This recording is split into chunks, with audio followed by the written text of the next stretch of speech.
Capital One Bowl Week, an American holiday tradition. And we keep it in the state of Texas. Welcome inside the Alamo Dome here in San Antonio for the 2004 MasterCard Alamo Bowl. Year 12 of this game, year 10 of the Big 12 against the Big 10. The MasterCard Alamo Bowl matchup tonight. The Oklahoma State Cowboys 7-4 out of the Big 12. And the Ohio State University Buckeyes also 7-4, ranked number 22 in the country as the Big 10 gets to join the bowl parade. We welcome you to San Antonio. Mike Tirico, Lee Corso, Kirk Herbstreit, Jill Arrington down on the sideline. We'll see her in a little bit. I think it's going to be a fun game. As you know, Ohio State has had its starting quarterback in their stretch where they won 4 of the last 4 suspended. Troy Smith's not here. That means Justin Zwick starts. He's played, but Kirk, it's been 10.5 weeks since he's taken a snap on the field. Yeah, Mike, it's a long layoff for Justin to have to deal with, but at the same time, at least he does have some game experience to be able to rely on and go back to. I think it'll settle him down. The key for Justin tonight is finding his confidence early in this football game, and talking to him throughout the preparation here in San Antonio, he sounds like he's excited to have the opportunity. The interesting thing is this is a completely different looking offense from the day he left the starting lineup against Iowa. It was more of a ball control, I formation offense. Now it's spread. They'll continue the spread offense even without the versatility of Troy Smith, and I think that'll help Justin out. Speaking of offense, Oklahoma's offense has been red hot. They've scored 35 points against 2 really good BCS teams, Oklahoma and Texas, and they do it with the run. They average 245 yards running. Their key guy is number 33, Vernon Morrissey. Now, Morrissey has scored 12 touchdowns, 1,400 yards rushing. Then after the play action, over the top to number 84, DeJuan Woods. If I were coaching Oklahoma State, that's what I'd do. I'd run, try to get a couple of quick ones on the Buckeyes, because the Buckeyes defense is very, very good. And the Buckeyes can score quick with a guy playing offense and special teams. More on him down to the surface of the dome. And good evening to Jill Arrington. Hi, well, thanks, Mike. Freshman Ted Ginn Jr., he's been the highlight machine for Ohio State. He has led the resurgence in the second half of the season as a punt returner and a wide receiver. He's had 40 touches, 7 touchdowns. Now, 5 of those were 50 yards or more. That's an amazing stat that's given him a lot of confidence. He told his teammates coming into this game, just get him to punt the ball and I'll do the scoring. Now, Oklahoma State knows what he can do, but Coach Les Miles told me he's not afraid. They're going to punt the ball to him. They're ready to play some ball. Mike, back to you. When he gets it in his hands, he is something special, Jill. A sellout crowd on hand here in San Antonio as Oklahoma State returns to this bowl game for the first time since 1997. Ohio State has never been here. The Buckeyes won the toss, deferred the option to the second half. Cowboys get the ball first, and that means the Buckeye fans chant Nuge for Mike Nugent, the senior kicker out of Centerville, Ohio. He's the best kicker in the country. He's the best kicker in college football in a while. All-American on every All-American team, and he won the Lou Groza Award. Here are 7-4s. Buckeyes kick to the Cowboys, and off we go from San Antonio. And the big leg of Nugent, apparent right there. Oklahoma State will start it from the 20-yard line. Their quarterback is Donovan Woods. He's a redshirt freshman out of Oklahoma City and Millwood High School. Lee talked about the wide receiver, DeJuan Woods. This is his younger brother. It's a family that has made a great impact on this program. Shaun Woods, a terrific receiver who left last year, now off in the NFL with the San Francisco 49ers. There is DeJuan, the sophomore, second team, all Big 12. These guys running a lot, folks. They ran an average of 51 times a game this year. 12 more than the average in Division I college football. So for the first play, how about a little fake option? And a look underneath to the tight end, Billy Badgema. Stopped at the 25 by a terrific senior corner for the Buckeyes, Justin Fox. Here are the starting lineups along with Woods. Vernon Morrissey, we're going to talk about his name in a minute. Special guy, carried it 250 times this year. Willis, a very important blocker. Woods, Mack, and Badgema, an academic All-American as well. Up front, you got to change here. The right tackle, Kellen Davis, has a concussion, so we're going to see less of him, and the right tackle spot could become a question mark. We saw Sam Mays there, the right guard. He is from Ohio. Always wanted to be a Buckeye. Wasn't. He's first team all Big 12. A senior playing his final game tonight. 2 plays, 2 throws. Well, keep it, run it, and get the first down at the 31-yard line. Anthony Schlegel made the tackle, a pickup of 6. All right, here's the Buckeye defense. Simon Frazier, the senior, playing his final game of the Scarlet and Gray with Patterson, Pincock, and Kuba. Boy, did they play well second to the fourth quarter against Michigan. The linebackers, A.J. Hawk is special. Schlegel's pretty darn good. Carpenter's good. Linebackers make plays on the Buckeyes. What else is new? The corners. Dustin Fox already made a play. Ashton Yabodi has come on, and he's become a shutdown corner with Sally and Whitner, the safeties, for Jim Tressel's team.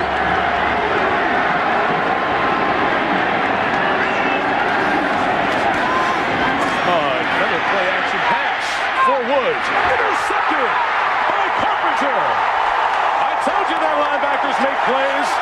First big play of the game for the Buckeyes. Ohio State showed pressure, and an outstanding play here by Bobby Carpenter. He's lined up to the line of scrimmage. There you see at the top of your picture, he drops back into coverage. Donovan Woods doesn't recognize that, and he put it right into the chest of the linebacker. Now, one thing very important about this Bobby Carpenter's play was the fact that you notice how he caught the football. He caught it just like a beautiful tight end. Hands, eyes, perfect combination by Bobby Carpenter right there. Also very interesting, Lee, you touched on how they have to throw the ball, but they have to establish the run first. That's it. To go to the pass there. They're just trying to break tendencies with their first series. A rare turnover leads to a first down run for the Buckeyes, and Brandon Joe, who gets the start. He does not get back to the original line of scrimmage. Joe starts the tailback for the Buckeyes. Well, here's Justin Zwick. Hurt his shoulder, separated it against Iowa, the throwing shoulder. That was October 16th. The snap he just took was the first one he's did you at the beginning. He won the starting job, so there is confidence in Jim Tressel in his quarterback. However, how is he going to do in this new shotgun offense? When they get the shotgun and put Teddy Ginn right next to the quarterback. Also, remember one thing. When he was in there, they were losing. Right. The last time he was playing, they were losing, though. They've experimented with a lot of formations, and Teddy Ginn right now in the backfield. Zwick fakes and throws complete. It's going to be down to the 23-yard line. Jamie Thompson will come up with the tackle of Ginn. Let's check that Ohio State backfield. We'll see some of Maurice Hall. That tailback spot has been disappointing for the Buckeyes. That's why Brandon Joe's going to be back there a little bit. Santonio Holmes caught 50. Teddy Ginn is as fast as anybody you've ever seen in football cleats. Ryan Hamby's a tight end. Up front, these guys have tightened it up a little bit, been pretty good. Sims, Downing, Mangold from Centerville, Ohio, Mike Nee, and Kirk Barton across the front. Third down here for the Buckeyes, 3rd and 5. And they take advantage of a rare Oklahoma State turnover. Ginn's in motion. Switch looking his way. It was covered for Gonzalez. Touchdown, Ohio State.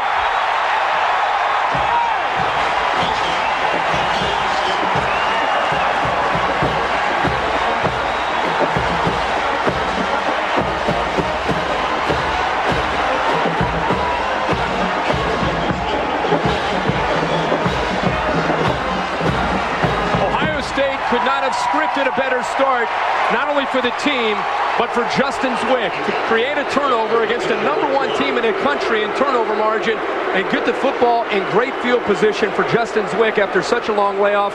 Now he's got his confidence here early in his football game going. Movement up front, and we'll have a retry, or we never had a try. Well, the walk-off assist here. Our neutral conference officials come from the Mountain West, and Gerald Wright leads this fine crew. They're going over this officials situation. Ted Ginn Jr. was used as a decoy that time. Wait till we show it to you after the commercial. They set him out short. The corner jumped on him, and Gonzaga's got a touchdown. Offside. 96 defense. Half the distance to go. Try. And Lee, we'll talk about that throughout the broadcast. The emergence of Tony Gonzalez along with Teddy Ginn at receiver gives this Ohio State offense a completely different look compared to where they were at the beginning of the year. Well, they went against a trend there because of the fact they thought Ginn was going to get the ball. They jumped him. Touchdown. Nugent adds the extra point. Ties Dan Stoltz second on the all-time Ohio State scoring list. The emergence of Anthony Gonzalez as the freshman has been a big part of the season for the Buckeyes. 3+ grade point average. Great speed, too. Second touchdown of the year. Boy, has to feel good for Justin Zwick. Back in the lineup, back in the end zone. Buckeyes score first. Say it with me, say it with me. Here we go. Let's go, insurers and adjusters. Let's go. Grill. Let's go, insurers and adjusters. Let's $80. go. Cut that meat. Sandwich. Cut that meat. $6. Cut that meat. Gas. And it's full. $20. You're my favorite accountant. Tommy, please. Johnny, please show my fantasy team. You're my favorite worker. Fans. Yes. Woo! Priceless. There are some things money can't buy. For everything else, there's MasterCard. Okay. Never gonna wash his hand. Right here, look at that. Can inspiration make the SUV safer? It can, with 5-star government crash test ratings, available side curtain airbags for all 3 rows, ABS, and available all-wheel drive. The best rating of any SUV tested for rollover resistance. Chrysler Pacifica. We didn't just make an SUV, we made a safety utility vehicle. Chrysler. Inspiration comes standard. I'd like to be a broadcast journalist as I was in the military. I can edit audio and video. Give me a day on your station or on your set. Put me to any task and I guarantee that I will do it the best that anybody can. Look for me on Monster. Fresh, made to order. Sonic's got it, others don't. At Sonic, you won't find any microwaves around here, but you will find delicious all-beef burgers served with the freshest ingredients around and made after you order them, the way you like them. It's not just good, it's Sonic good. I don't know what I was thinking. I tried to tell you, genius. I can't believe I'm in this situation. We're not having fun anymore. I'm feeling your pain. I don't know what to do. Hey, look at me. We all make mistakes. Told you about the tires, huh? Yeah. You should have gotten Cooper. Buying tires is a big decision. Next time, get everything you want. Cooper Tires. Don't give up a thing. We're on the Riverwalk in San Antonio with thousands of college football fans enjoying the warm Texas hospitality. As title sponsor, MasterCard is proud to bring the excitement of the MasterCard Alamo Bowl to fans across the nation. This year's Big 10, Big 12 matchup is one of the hottest of the bowl season and one to give us some priceless moments. So whether you're a Buckeye or a Cowboy or maybe just a fan of great college football, we hope you're having fun and enjoying the game. All the best from all of us in the MasterCard family.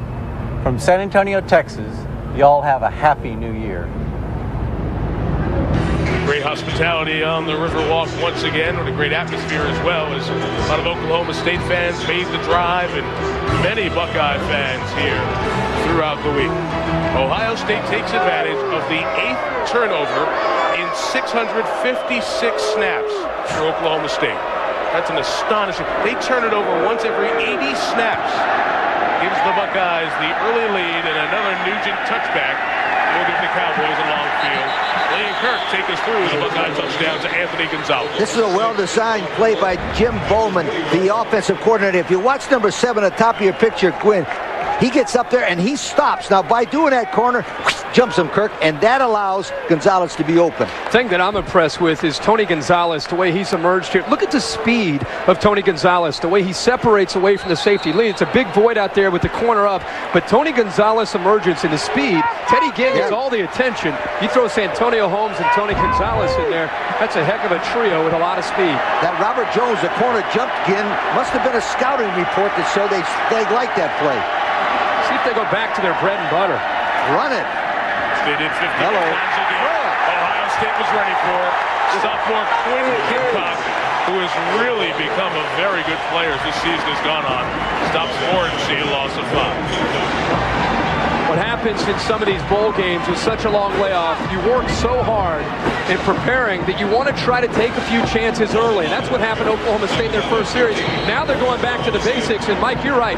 Pincock, his quickness on the inside, I think is what makes him such a unique player. This defense so far, the confidence they gained in that Michigan game, we're seeing here in the early going. And he beat Koenig, who came into the lineup, the freshman, their shuffle up front.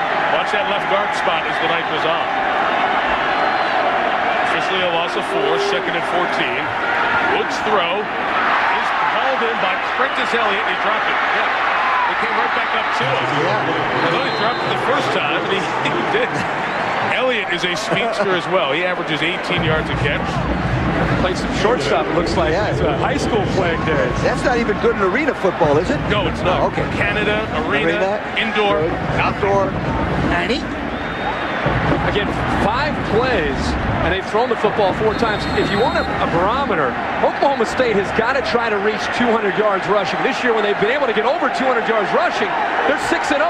When they've not gotten to that point, they're 1-4. This is a football team that has to establish the run and then go to the pass.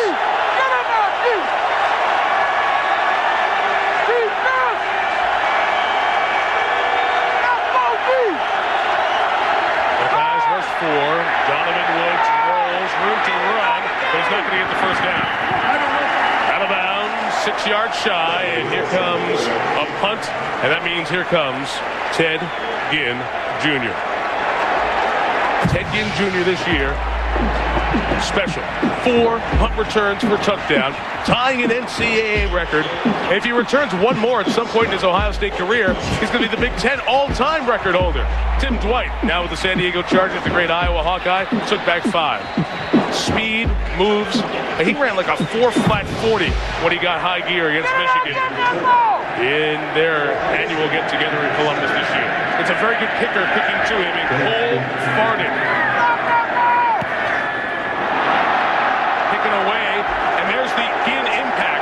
Even though he never touches the ball, Farden was trying to angle it, and one of the better kickers in the Big 12 missed it. The kick was only 17 yards. And Oklahoma State's got to be very, very careful they don't let this game get out of line, because you know the Ohio State defense has allowed only 21 points once in the last 5 games.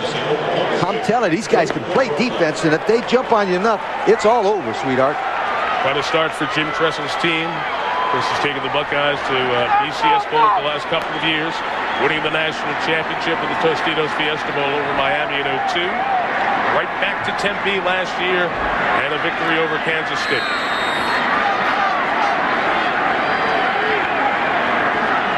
First and 10 for the Buckeyes. Brandon Joe is the lone back. The fullback Schnitker is on the wing, close to you. Zwick, 5 options to throw. It's deep. It's Teddy Ginn. Flag, pass interference. 15 yards, and the Buckeyes will have it to the Cowboys 26. Junior Daniel McLemore is flagged. Again, this is a true freshman. Reggie Bush is the difference maker of college football. Devin Hester is up there, and Teddy Ginn. Every time they're involved, every time they have a chance to make a play, look at him just go right by the defensive back with that speed. And remember, Daniel Elmore is in there because Williams is out, been suspended, and they went right at him. That's good, I mean, really good scouting right there, Mike. Guys, Ted Ginn hasn't touched the ball. 17-yard punt because of Ted Ginn. 15-yard penalty because of Ted Ginn. 32 yards moving forward. That's and Lee showed you on the touchdown pass, they bit on the out with Ginn and opened up that side for Gonzalez as well. So they haven't touched the ball yet. It's on their minds. I would think so. They told us first thing they want to do is recognize where 7 is on the field at all times.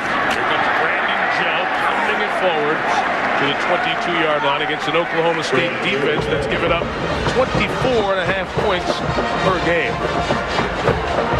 Check them out up front. Darnell Smith and Marquis Fountain are their ends. Fountain had 1 sack. He's the top defensive line tackler. Warren and Cole in the middle. They play a 4-2-5. Lawrence Pinson and Paul Duran, Hokies, are the junior linebackers. And Lee talked about the secondary issue that they have. Yeah. Derek Williams, their best corner, is suspended. He's a senior. He's done at Oklahoma State. So Robert Jones and Daniel McLemore man the ends in the 5 backs. On second down, Zwick throws on the run. He had a wide open Ryan Hamby and just couldn't settle. And Zwick pulling his left hamstring here. Pull a hamstring. Reaching towards it. And obviously there's a big quarterback issue with the Buckeyes. They have no backup who has played. And what we were told, and look at Zwick, he's coming towards the bench here. Todd Beckman is the true freshman. He has not played. They don't want to burn his red shirt. For the moment, Ted Ginn is probably going to take the snap at quarterback here, guys. This is part of a package in preparation for this bowl game they were aware of. They were going to use this package regardless. Teddy Ginn taking a shotgun snap was going to happen tonight no matter what. It's going to be interesting to see what they do from this point on. And it's going to be a run with Ginn. Trying to use that speed to the edge, running them out to the 19. The ball boy or manager for Oklahoma State who was knocked down is okay. Ginn is shy of the first down. And the Buckeyes will have a field goal opportunity coming here as they work on Zwick. The issue here, obviously, and this is the number one thing we brought up with Coach Tressel, is if there is an injury, if something happens with Justin Zwick, what do you do? And I thought he had an interesting response. He has such dedication to his seniors. You have a redshirt freshman in Todd Beckman who they think could be a competitor next year to maybe win the job. They'd be willing maybe to play him if he got hurt early. And this is about as early as it gets when it comes to an injury. Nugent from 37. Perfect, as usual. Mike Nugent now second on the all-time Ohio State scoring list, so this story will be one of interest to watch. Justin Zwick aggravates a hamstring injury on the scramble here. What will Ohio State do? Whatever they do, they're going to do it up 10. Hey! Relaxing vacation with the heavy hitters in your life. $0. My favorite linebacker. Walks on the beach. And massages with the people who are there when you fall. $0. Getting closer to the people who impact you most. Priceless. Use your MasterCard and you could win a trip for up to 20 people anywhere in our Together Wherever sweepstakes. People everywhere are experiencing a breakthrough. I'm full! Fullness from a value menu. This is my dad. He's full. The Big Bell Value Menu from Taco Bell. With filling items like half-pound burritos and big double tacos. Designed to keep your stomach and your wallet full. What are you supposed to be? I'm full. All right. Yeah, I'm a pirate. Get full on value. Think outside the bun. Can inspiration replace the typical small car with something that lives a little larger? More space, more function, more sizzle. America's best small car alternative just got a little better. The Chrysler PT Cruiser, now starting at just $13,995. Chrysler, inspiration comes standard. The best shark movie since Jaws is now on DVD with deleted scenes, bonus featurettes, and 2 audio commentaries. Something's rubbing against me. You may never go in the water again. Open Water, now on DVD. If I wear black, even a little dandruff shows. And my old dandruff shampoo just wasn't doing enough. So I switched to Selsun Blue Moisturizing Shampoo. Doctor recommended for flakes and itch. With aloe and moisturizers for healthier hair and scalp. Never wear black without the blue. Selsun Blue. Well, if you've never been down to San Antonio, it's a wonderful part of America's history, one of the great events that had happened from a historical standpoint. Remember the Alamo was the war cry, and the Alamo is visited by hundreds of thousands of tourists as they come through San Antonio. It is the main destination here. Just a short walk from the Riverwalk, and that's why this is such a great place for a bowl game. The hotels, the river, the Alamo, the Dome, all within walking distance. And the fans have had a good time here this week. 10-0, Ohio State on top. Oklahoma State has it stuck in neutral right now. The Buckeyes aren't sure who's going to be their quarterback for the next drive. A third Nugent pick, a third touchback. Indecision there as to what they should do. Now, indecision for Ohio State and their head coach, Jim Tressel. What do you do? Again, to go back over the point, with the suspension to Troy Smith, that means Justin Zwick had no backup with experience. We mentioned Todd Beckman. He is a true freshman, has not played. If you played him tonight, you would burn his red shirt and lose that very important year. I wouldn't play him. I wouldn't take a chance on his career. I tell you what I would do, though. I'd put that Ginn in at quarterback, and I think Zwick will be back. I'd play with defense in the kicking game, and I think I could win this game. Well, you have a 10-point lead, which will help you. Teddy Ginn, there's a look at Todd Beckman. Teddy Ginn is warming up right now on the sideline. He did play his senior year after Troy Smith left. He did play in high school. He played quarterback. So at least he has some experience in the position. First down run. They go with Seymour Shaw on this drive after Morency was unable to get it going. The senior from Shawnee, Oklahoma, with 371 yards on the year, gets a positive first down plus. Let me just get the name deal here with Morency. Vernon Morency, who was 1,454 yards, right at the top of the Big 12 numbers behind Peterson this year. We asked him yesterday, how do you say your name? And he said, Kirk, you're my witness. Morency. He said Morency to us. All year, we got the name switched to Morency. So if you're watching this saying, these guys don't know what they're talking about, Vernon told us Morency. I'm sticking with it for tonight. He's got the option. Great job to elude that first tackle. Cowboys side wants the flag for the late hit. Les Miles' team won't get it. Schlegel ran all the way across the middle backer spot. You can tell this Ohio State defense right now, one of the things they're concerned with is the option. Look how quick 4 and 5 different scarlet jerseys running to the perimeter, trying to beat Morency to the sideline. There's a threat with Woods, but the true threat is right there. And there's Schlegel to make the hit, and then you have my man Simon Fraser, second team All Big Ten, big red-headed kid. I love that kid. You've been on him? I've been on him forever. I love that guy. You see him? Boom! Boy, what explosive speed. Take him in the pros if you're watching right now. Third down, 3rd and 5. Cowboys get to the 30, keep the drive alive. And redshirt freshman Donovan Woods off to run. Fraser was blocked. Woods has a first down at the 36-yard line. Nate Sally hung on after the gain of 12. Donovan Woods, this freshman quarterback, boy, did they spoon-feed him early on. They go back to that first game. He went out at UCLA. He threw it 9 times. People said, boy, this guy must not be able to throw. But he's more mature than you would think when you look at his stats as a passer and a runner. I think the thing that stands out to me in watching his growth this year has been his poise throughout the entire year. For a freshman, he has a lot of responsibilities at the line of scrimmage. He looks into the eyes of the defense, and he makes a check nearly every play to get his team in the right play, and he's done a great job with that this year. Prentice Elliott has terrific speed as well.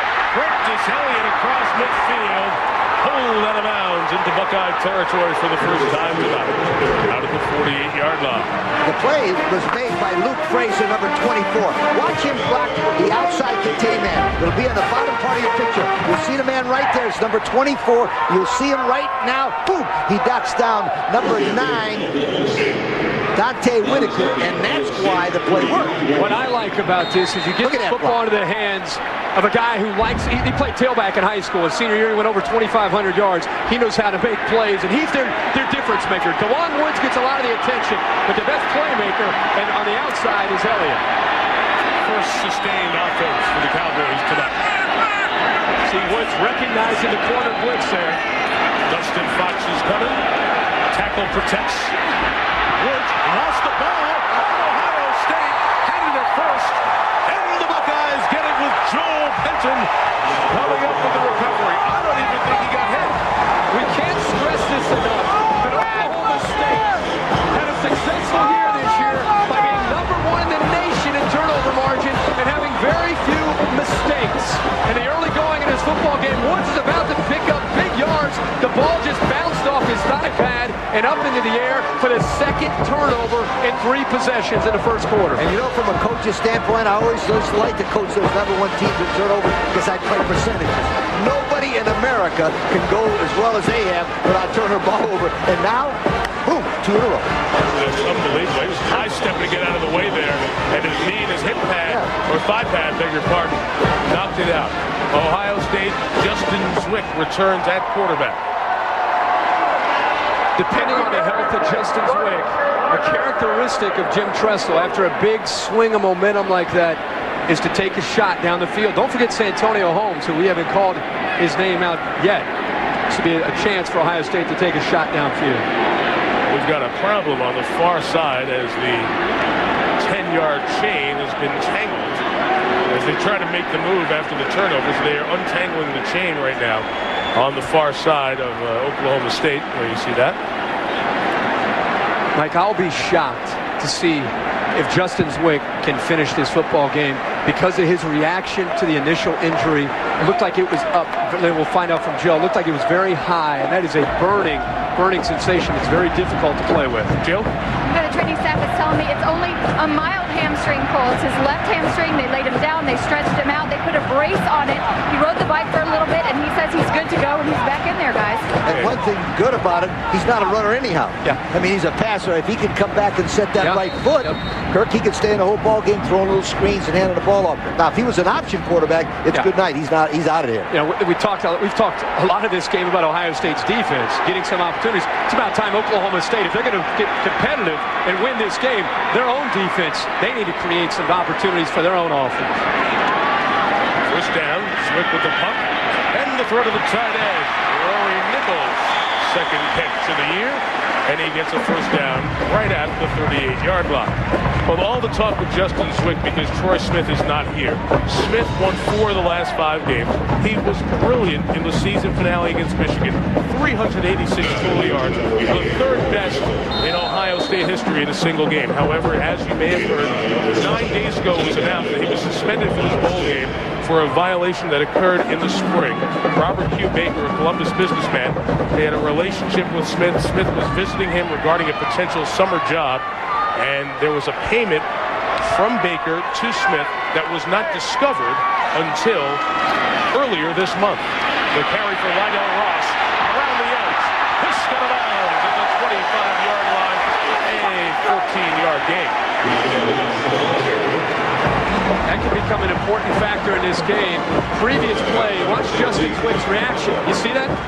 That is not a slight hamstring pull. That is he's playing on guts right now. Is that the Bernie you were talking about? When it is up there like that, again, I'll be shocked if he's going to be able to see if maybe they allow him to play a couple plays and then maybe come out. That is a very, very sensitive area. The way they're playing right now, they don't need Justin Zwick to win this ball game. Run it, kick it, and play defense. The problem is they don't have anybody who can turn around and hand the ball off. Ginn has not done that under center.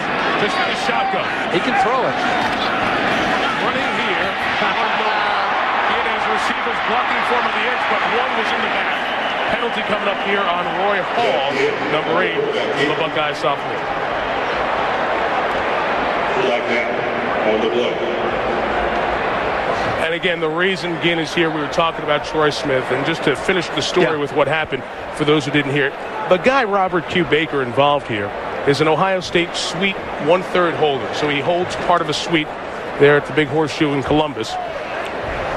Baker played for Jim Tressel's dad, Lee, at Baldwin-Wallace. He is not an Ohio State alum, but because he buys tickets, he thus becomes a booster. He gave money to the kid. It's a problem. Once Ohio State found out about it and investigated the story, they suspended Smith right away. And that's why Zwick is back starting. End of the run, 3 plays, first down. There's a larger issue. Obviously, Ohio State's within the news, and we will get into that in the next quarter. But just to wrap up the part with Troy Smith, Troy is back home in Cleveland. Jim Tressel had to suspend him, told him about it right at the end of the preparation for the players before they went home for Christmas. He did not make the trip down here to San Antonio at all. And Ted Ginn, as Kirk alluded to, his high school teammate, told me that he has talked to Troy during the week. He's doing okay. He's a little bit down. Probably going to be suspended for the first game next year as well. He's really hopeful of coming back to Ohio State. The penalty brings us back to 1st and long. And Zwick back into Santonio Holmes at the 27-yard line. Jim Tressel had a very difficult day when he had to tell Troy Smith that he wasn't going to be a part of this MasterCard Alamo Bowl. Troy loves the game. Troy made an impact, with his leadership and the way he prepared and the way he hung in there when he wasn't the starter and just kept getting better and was there for his team but erred. And part of life is taking care of your errors. And I told him, hey, on the 30th of December, part of his, penalty is over, and we'll see what goes from there. And Troy told Coach Tressel, I know I'm going to be at the bottom of the totem pole when I come back. Zwick, high throw, hauled in. Great grab by the fullback, and incomplete. They say Snicker didn't control it as he came down. He had the ball, but didn't secure it on the way down, so we'll have 3rd and a dozen coming up. I'm really impressed with Justin Zwick's ability to block out this paint. You can see him every throw he makes.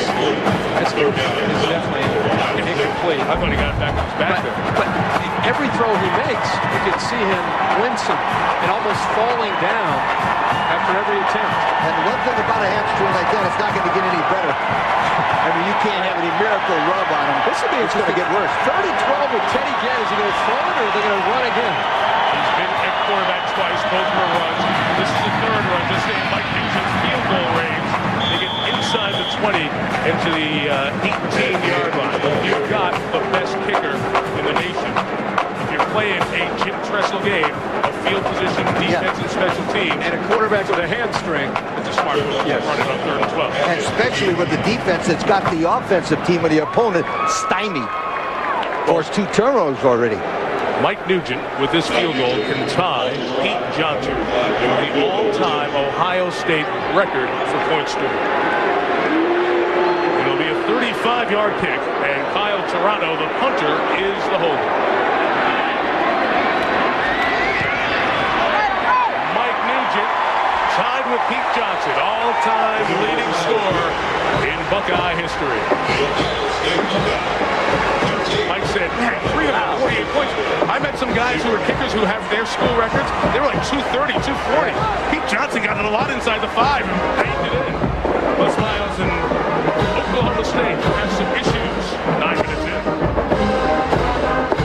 Hi, I'd like to redeem my credit card miles someplace warm. No. But I'm in Chicago. It's freezing. Ooh, I predict a no storm. Can my miles get me to Mexico? No way, Jose. St. Thomas? Ain't happening. Hawaii? No, huh? Cabo? Cobb, no, maybe. L.A.? No. Who's in charge over there? That would be our CEO. Go from no to no hassle with Capital One no hassle rewards. There's no blackout dates on any airline anytime. 9. What? Niet. But no. I'm calling Capital One. Nunca. What's in your wallet? A 695cc dual overhead cam 4-stroke engine. The most advanced electronic fuel injection system in its class. Adjustable independent rear suspension. Selectable 4-wheel drive with front differential lock. And of course, disc brakes.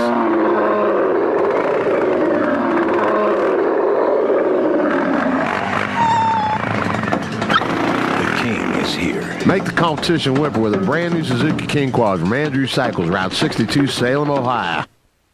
It's the year-end Red Tag sales event at Sweeney's Youngstown Buick Pontiac GMC. Hey, I'm Tom Park, and during this biggest and final event of the year, let us show you how you can terminate your lease or loan early and actually drive off in a brand new Pontiac first ever G6 or new Grand Prix for an incredible $129 a month. That's right, we can terminate your loan or lease early right now. Don't miss this opportunity. Everything is Red Tag to move out now through the end of the year. A mile south of Southern Park Mall at Sweeney's Youngstown Buick Pontiac GMC.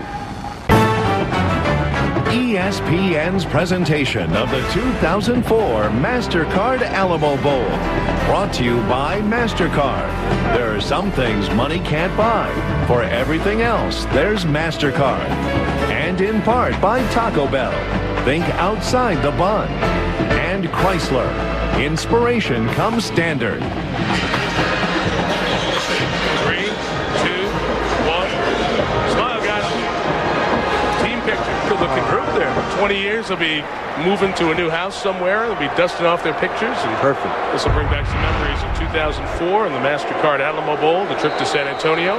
Justin Zwick, the quarterback, who injured his hamstring on the second drive, trying to stay as loose as possible.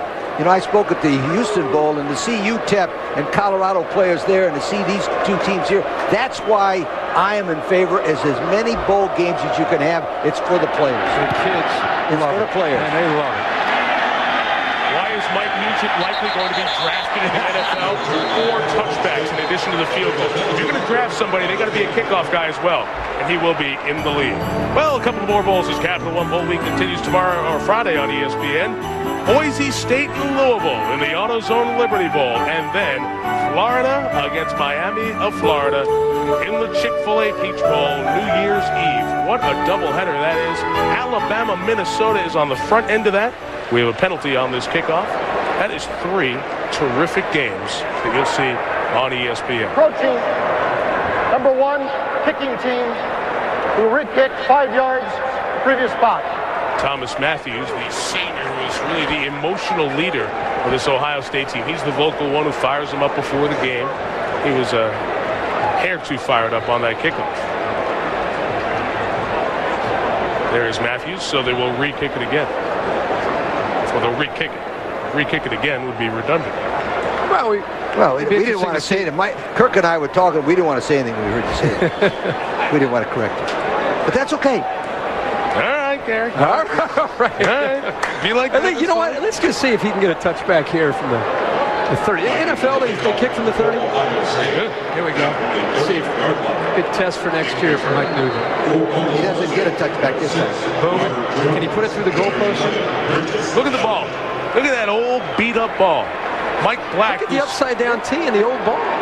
Mike Black, who is our spotter in the booth, is one of the best kickers in Boise State's history. He tells us that kickers love to kick an old football. Quarterbacks like a weak, broken-in football to throw. Is that about right? Weak Yeah. Kickers love an old meatball to kick. Oh, no. Run it out. I've never seen a kicker. Oh, penalty marker here. The man who was flagged earlier, Matthews, was involved in the play all the way down to the very end. I've never seen a kicker get a better response whenever he walks on the field from the stadium and the fan base. On Oklahoma State, they are, excuse the pun, shooting themselves in the foot big time in this opening quarter. You know, Mike Nugent was... After the play, personal foul, number 10 on the receiving team. You have to listen to goal, first down. Thomas right flag here for Les Miles' team. You know, Mike Nugent was the most valuable player on the Ohio State football team. Yes, he was. Thomas Wright with a little shove there. And for an offense struggling right now to find any continuity and any consistency at all, it's not good. And you start back inside right around the 10-yard line. Kirk has a stat for you. Mike Nugent, the most valuable player, the first kicker in 28 years to be named the most valuable player for the Ohio State Buckeyes. First and 10. Morency, the way he said he wants it pronounced, alone in the backfield. Here he comes. 2 to the 12. That Buckeye pursuit is terrific so far. The linebacking core of Carpenter, Hawkins, Lake. Well, Les Miles, he's no stranger to all the traditions that Ohio State football brings. Les Miles born in Ohio. Les Miles coached at Michigan, played at Michigan. So Les is certainly very familiar with all the trappings of Ohio State. He told us from a historical standpoint for Oklahoma State, this is the biggest opponent they've played in a bowl game. So this game truly carries a lot of weight for a rebuilding Cowboy program. Third consecutive winning season. Second and 8. Donovan Woods runs it for a couple with a 3rd and 6 ahead for the Cowboys. We mentioned Les Miles' days at Michigan as an offensive lineman in the mid-70s, played in an Orange Bowl and a Rose Bowl, and then an assistant coach a couple of different times. He credits some of the people he was in Ann Arbor with, Bo Schembechler and Bill McCartney, as the biggest coaching influences. Lee, you always like to know the influences on the guy. Let me tell you, he looks like a Michigan football player. He looks like a Michigan coach. He had 6 Big Ten championship teams in Michigan when he was there as a coach. And when Lloyd Carr decides to hang him up, whether it's 5 years, 10 years, 2, whatever it is, I think the next head coach of Michigan will be Les Miles. 3rd and 6. Donovan Woods throws complete to his brother, DeJuan Woods. A much-needed first down for Oklahoma State. This is a huge, not only first down, but throw for Donovan Woods. He gets a soft corner look from Yabodi, and he's able to come up with a nice throw to the outside. Now, it might look like a simple throw by the quarterback, but guys, I'm watching Woods, the quarterback, Donovan Woods, and every time he drops back, he's looking at the corners, he's looking at the linebackers. He just looks a little bit uneasy right now because they're not able to find their rhythm yet to the way they like to play football, which is establishing their running game. That also comes with a quarterback that throws the first pass and it's intercepted. That happens a lot to a quarterback, losing his confidence. From the 22, Woods, the long out. That's such a hard throw to make anyway. It's incomplete, intended for his brother DeJuan, who was again followed by Yabodi, the corner. We talk about young quarterbacks and the game slowing down. The game of football for quarterbacks has sped up so much with all the changing and the responsibility at the line. Kirk, sometimes coaches take it away. It seems like with Donovan Woods, he has a lot of the veteran quarterback responsibilities. Which, for any young quarterback out there that might have a big arm and has great athletic ability, you need to get into the film room and watch quarterbacks like Donovan Woods. The young quarterbacks that are able to play in Division 1A and the big-time programs, look at the understanding. This is a freshman checking at the line of scrimmage in total control, trying to make sure he sets his team up. 2nd and 10, makes the decision to keep. His left foot slid out on him. Anthony Schlegel there for the cover before 3rd down. Here's Jill Arrington. Well, guys, one of the biggest differences I've noticed in this ballgame from the sidelines is the demeanor of these two teams. Ohio State, from warm-ups through this first quarter, they are playing so energized. They're having fun. They're smiling. They're high-fiving. Yes, they're winning right now, but I'm talking this was in warm-ups. They were so loose, and it really shows on the field with the way they're playing. And right now, Oklahoma State's playing like they've already been beat. They can't get it together yet.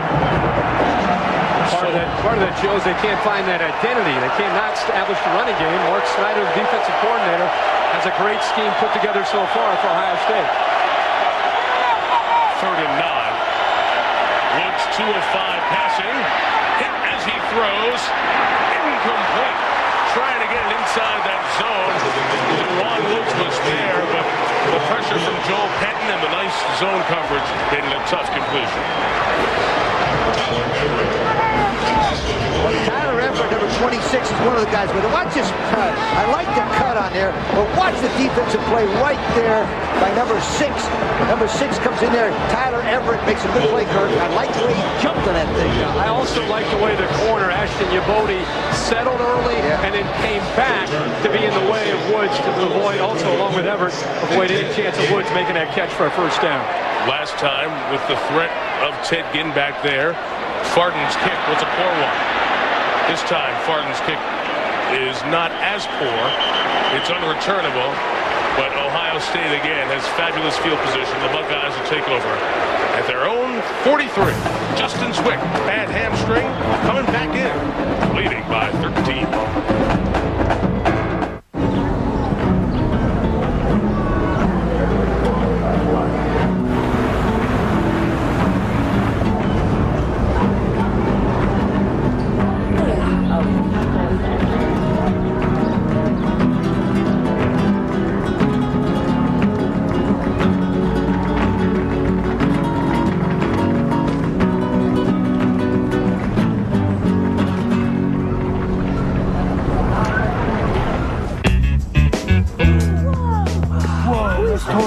That's total negative.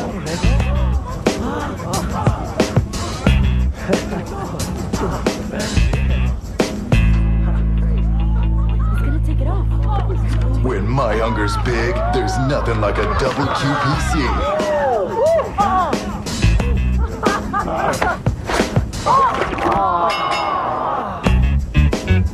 I'm loving it. Thank you. Gracias. When it comes to your investments, here at the financial company I founded 20 years ago, we're in.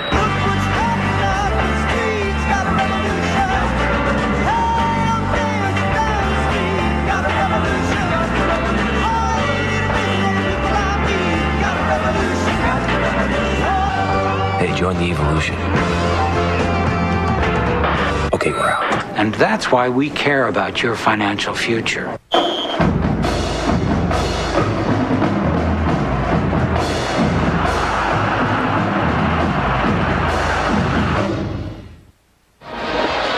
Ohio State leading Oklahoma State 13-0. Both of these teams journeying south to San Antonio. Stillwater, Oklahoma, about an hour away from Oklahoma City. And there's Columbus, the capital, right in the heart of the Buckeye State. These two teams have only played once before, back in 1989, in the shoe in Columbus, and the Buckeyes were victorious in that game.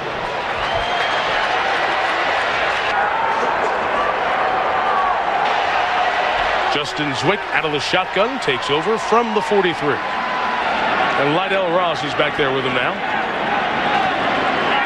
And 5 in the pattern for Zwick. The quick hit to the tight end Ryan Hamby. He caught 15 balls in the season, a couple thus far tonight. Robert Jones, the corner, made the tackle. This Oklahoma State defense, I mentioned, gave up about 400 yards and 25 points a game.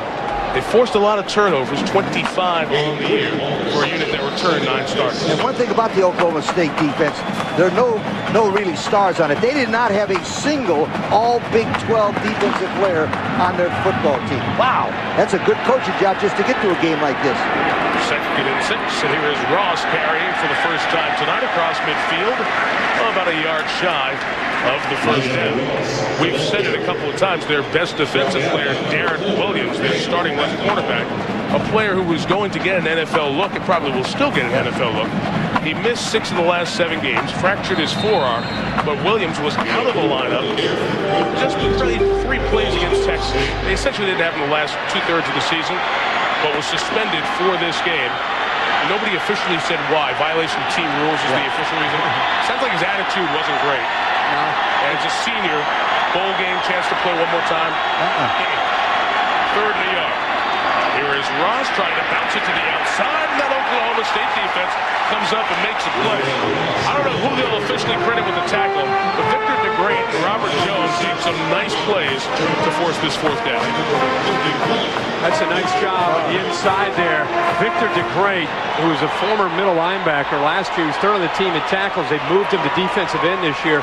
Tremendous athletic ability, and he basically used one arm to pull Lydell Ross down and short of the first down. And then Robert Jones came up from his corner position to finish it off. That's a very good defensive stand for Oklahoma State. They needed that right there. Prentice Elliott's a very good punt returner, too. Oklahoma State side said he's our Teddy Ginn. He's got that kind of speed. Kyle Toronto, a 50-year senior, will kick it to him and try to get it inside the 15-yard line. Fair catch called for and made at the 13 by the freshman from Tulsa, Oklahoma. Capital One Bowl week continues. What a great couple of days it has been. And then tomorrow night, you ready for a shootout? Texas Tech and California, clearly the best team not in the bowl championship series.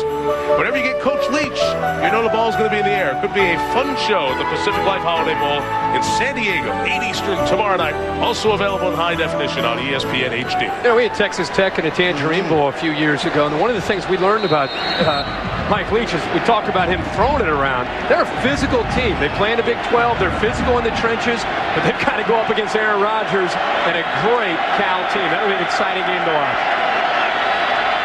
Sean McDonough, Craig James will bring you that game from San Diego, raining out in San Diego.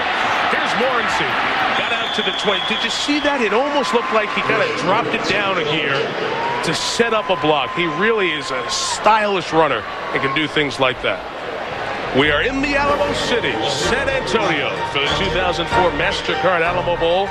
There are 7 and 4 teams. The Big 12, as you've seen the last 2 nights on ESPN, is undefeated thus far in the bowl season, 2-0. Iowa State winning last night, Colorado winning this afternoon over UTEP. And this is the first foray for the Big 10 here in the postseason. 2 Oklahoma State turnovers have helped the Buckeyes to a 13-point early lead. Fullback carry, Shaun Willis. Going to be a yard shy of the first down. Here is what has happened in the game. Justin Zwick starting for the suspended Troy Smith. Anthony Gonzalez on the other end of that touchdown pass. And then on the next drive after a turnover, Zwick coming up lame with an injury to that upper left hamstring. So they've had to kind of ham and egg it, to use a golf term, and have Teddy Ginn come in and take shotgun snaps at quarterback 3 different times.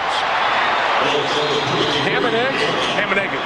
Yeah. One partner does it one shot, and nobody really plays well, but as a team, you get the job done. Ham and egg it. There you go. You drop that next time you play Tartan Fields and all those great courses up in Columbus. That was a first down carry for Willis. So for the 23, Morency hit the hole hard that time. Takes it out for a gain of 4.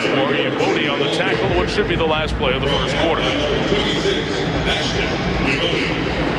Now, I like what Oklahoma State's doing right now. They're going back to what they do best. Go at that Ohio State. I know the Ohio State's going to be tough against the run, Kurt, but you know what? You've got to make a commitment to the run when that's what you do best. I couldn't agree more. The last sequence of plays here on 1st and 10, they've gotten some positive yards, put themselves in at least a position to keep moving the sticks. 2 field goals from Mike Nugent. The 1 touchdown pass from Zwick to Gonzalez, but a bad punt and 2 turnovers by Oklahoma State have set the table in the first. Through 15 of the 2004 MasterCard Alamo Bowl. Ohio State on top by 13. The best golf in the world live from Paradise, the Mercedes Championships on ESPN. Come on. Film and dog food for Badger in the Redwoods, $10.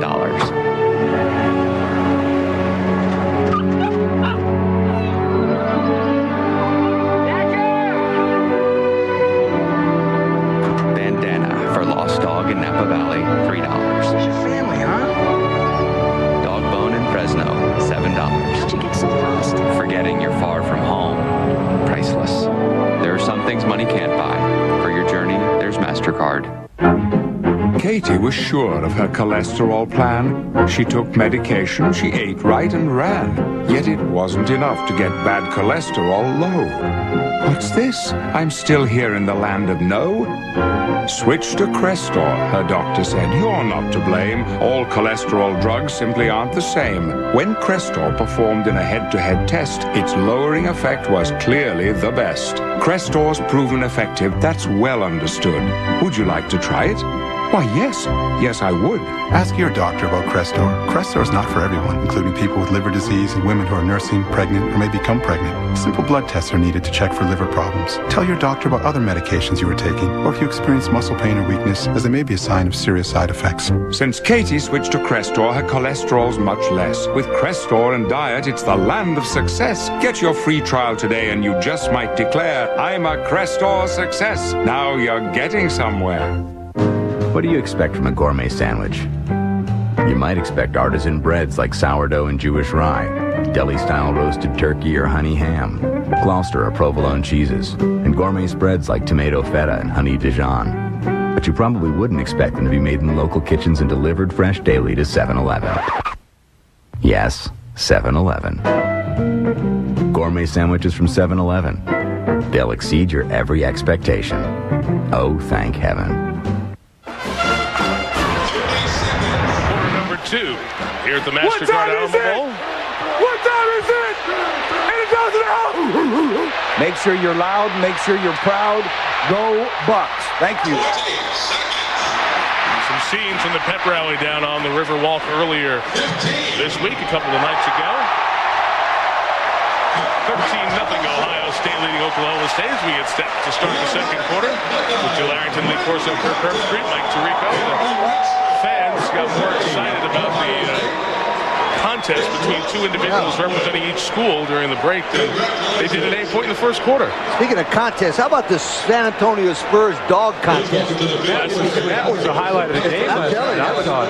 The big white poodle. What an athlete. What an athlete. Jumping over. Last night we got a chance to go a couple of miles from here to the SBC Center to watch the Spurs beat the team with the best record in the NBA, the Phoenix Suns. Thanks to our buddies with the Spurs for looking after all of us. It was a great time. We'll have the Spurs on here on ESPN in a couple of weeks. Be back down here when they take on the Dallas Mavericks. Spurs look like the team to beat in the Western Conference, even though the record of Phoenix, at least last night. They don't have the depth on Phoenix. Hey, they held Phoenix to 15 points in the third quarter. That's why they won the game. You know, the good thing about the second half. Good thing about the NBA season is I don't have to listen to you guys. Here's the pass to start the second quarter, complete to Luke Frazier, the junior. Went to Northeast Oklahoma A&M before coming to Stillwater, and Frazier's right around the first down mark. See, with an offense that isn't the West Coast offense when it comes to throwing the football. We have a freshman quarterback that's getting better at throwing. This obviously is not an offense that's comfortable at 3rd and 8, 3rd and 9, 3rd and 10. All of a sudden, these last couple series, or at least the first downs, they've had a chance to get to 2nd and 5 and 2nd and 3, and that works to the passing game that they have with a 3-step drop. first down toss, pursued, a smart throw, intended for Billy Badgman, but that play was made by Simon Frazier, and the captain's pass rush there. So here's the game track if you're just tuning in for quarter number 2. That interception on the first pass thrown started Ohio State in good stead, and here was the touchdown on the third play after the pick to Anthony Gonzalez, Tony's second on the season. Justin Zwick getting injured as he rolled the pocket after a short punt as they try to kick away from Teddy Ginn. Those are the main storylines, and we've watched Zwick on the bite, trying to stay loose any way he can, so they don't have to burn the red shirt on their true freshman quarterback, Tom Beckman, who hasn't played this year. The incompletion leaves 2nd and 10, and no backs. Which throw is incomplete. Badgman couldn't get there, covered by Anthony Schlegel, who was an all-conference performer at the Air Force Academy back in 2002. Schlegel is 6'2", 245 from Harlan Park, Texas. And I like the way he dropped back that time, Kirk. He plays the run real well, but that time he just slid over and boom, he's got good closing speed. Boy, you talk about Hawk, Schlegel, and Carpenter. Those are 3 good-looking linebackers for the Buckeyes. What's funny is Ohio State looked like early in the Alamo Bowl they might play Texas Tech, and when things changed with the BCS numbers, he was the happiest guy in the world, these linebackers, to play a team like Oklahoma State, but they're going to play a team that's going to run the football. 5 defensive backs in. Jay Richardson to pass rush for OSU. They're both OSU. He's doing it for Ohio State. Woods to his brother. Dewan on the run is pushed out of bounds a couple of yards shy of the first down by Dante Whitner. Let's check the spot here. They had to get to the 44. They are yards shy, and Teddy Ginn will head back with Santonio Holmes to return the punt.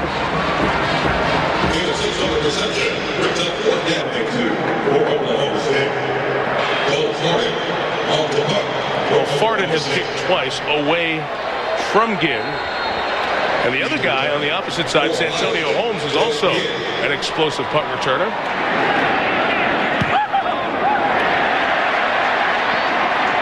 42 yards. Here's Ginn from the 15. Well covered by Oklahoma State. Tackled by Jamar Ransom, the safety, at the 20-yard line. They're just one play away from gaining some momentum and getting right back in this game, where as lopsided as it's been. Buckeyes only lead by 13.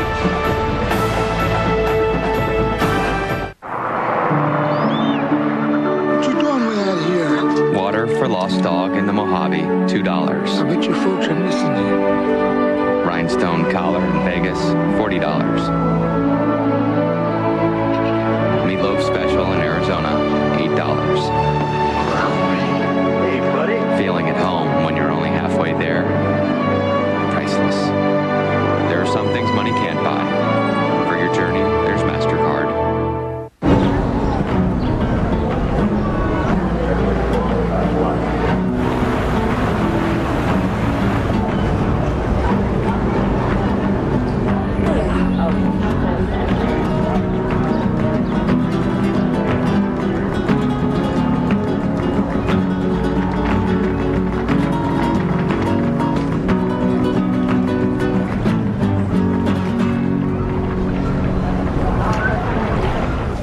All season long, college football fans have been voting in the Pontiac game-changing performance of the week. Trying to figure out which 6 of those winning plays will move to the finals is not an easy task. With a $100,000 general scholarship fund contribution on the line, the stakes are high. So go to ESPN.com/Pontiac and cast your vote for the Pontiac game-changing performance of the year. The winning school will be announced during the FedEx Orange Bowl. So enjoy the bowl games, keep voting, and again, congratulations to all 6 of the final schools.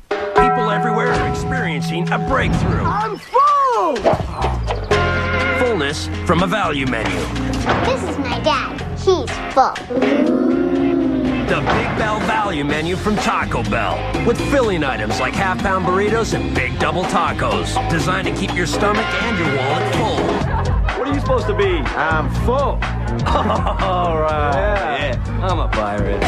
Get full on value. Think outside the bun. Because we want to show the world we still have it. Because it's another chance for me to catch a ball from my brother. That's why we play these games. During Capital One Bowl Week, there are the parents of the Woods brothers, Juana and Lawrence Woods. They're very proud of their 6 children. Rashawn, of course, the one who's on to the NFL. And now DeJuan and Donovan trying to get Oklahoma State going when they get the ball back. See if it's in good field position. First down run for Brandon Joe. Big, tough, head-to-head contact. Joe is brought down across the 25-yard line. Robert Jones with that big hit. Well, this takes a lot of courage for a defensive back of the size, especially a corner, 5'11", 190 pounds, taking on Brandon Joe. And Brandon Joe's over 250 pounds, and he took him up high. I don't recommend that for those corners, but give him credit. He brought him down. And Brandon Joe, to me, was one of the key reasons why the Ohio State Buckeyes beat Michigan. With him running the football in there for over 50 yards, they developed a running attack, and that's how they beat Michigan. A lot of this one-back look. Joe again. Push the pile across the 35. For the first down yard line. Brandon Schnittger, the fullback. A nice job blocking. Lee, you mentioned the Michigan-Ohio State game. Here's the Buckeyes season. It was kind of in pieces. Won their first 3, lost their next 2. They were 0-3 in the Big Ten. I mean, that was unheard of in Ohio State football annals. Bounce back to win 3 in a row. Lose by 7 at Purdue. But they did what you need to do. They beat Michigan in the final regular season game and end up at 7-4, 4-4 in the league. I think the adversity that they faced early in the year, losing 3, and then coming back to get back on track and regain some confidence is very big for the future of this football team getting into next year. Zwick, play action pass, too high, intended for Ryan Hanby, the tight end, who's been a big target tonight. I tell you what, if this Troy Smith comes back and is reinstated, this is a good-looking football team for next year. They only have 4 seniors starting on offense and defense, Mike. Kirk, this is a football team that can win the Big Ten championship next year. They got a good schedule. They got Texas at home there. They got Michigan at Michigan, but they got their number. This is a good-looking football team with Troy Smith at quarterback. And they lost 14 players last year in the NFL, so it's kind of a rebuilding year early in the year. And next year, you're right. They have a great shot at being right there to compete for a championship. Quick hitter for Joe. He gains 4. Out to the 39-yard line. I thought Joe made a really good point about body language. You can even see it from up here. You have one sideline with Ohio State. Guys are into the game. They're up. They're paying attention. There's a motion. They look on the other side. Oklahoma State right now, they're waiting for a spark. I guess when you turn the ball over like that early in the game, it takes a little bit of the life out of you. Also, the fact that Oklahoma State lost 3 of the last 4 ball games, and Ohio State beat Michigan. That, sweethearts, is why they got that sense of confidence. 3rd and 6, needing to get to the 45. Zwick, the quarterback, 5 options to throw. Santonio Holmes, first down, 49-yard line. He'll be tackled there. He never came down with his knee, pivoted on his left hand to try to keep the play alive. Oklahoma State pulled the ball away at the end.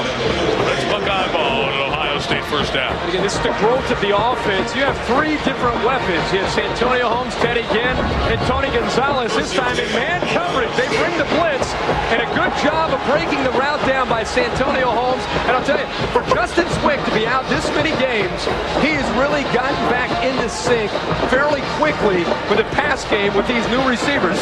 Different looking offense, and early in this game, he's adjusted very well. Santonio now has caught a pass in 18 straight games. Santonio Holmes. A career high 51 for the sophomore out of Belgrade, Florida. Quick pitch, hauled in by Ginn, making people miss. Look out! Look out! Teddy Ginn! Teddy Ginn inside the 10! Are you kidding me?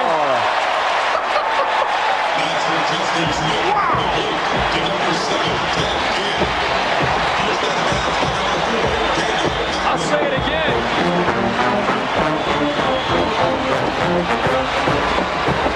Guys, you've got Reggie Bush at USC, Devin Hester at Miami, and Teddy Ginn at Ohio State. This play's supposed to be over. It's not. But with number 7, nothing. All right, let me tell you something. Let me finish up. The Heisman race between Adrian Peterson, Teddy Ginn, and Reggie Bush, and these guys next year is going to be good as ever if Matt Leinart comes back. Yo, can you believe it? From the 9, Brandon Joe powers forward, gain of a couple. So you are pumping the 05 Heisman race. 05 Heisman race. Good. Teddy Ginn, Reggie Bush, Matt Leinart, and Adrian Peterson. I mean, that could be as good as all time, Mike.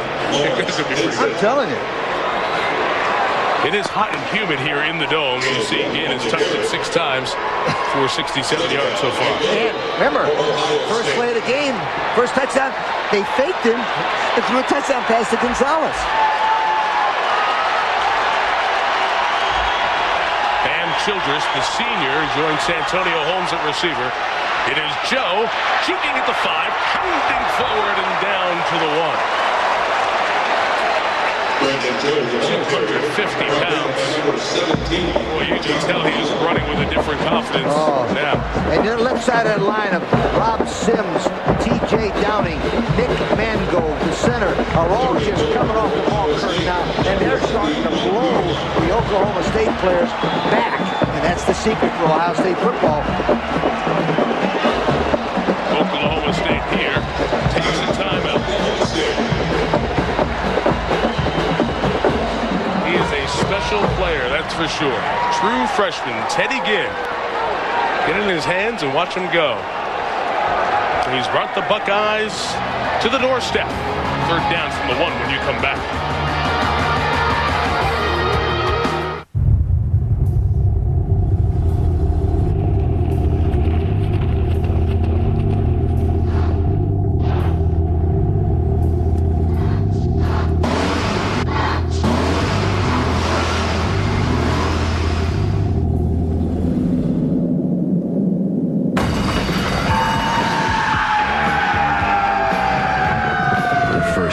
G6.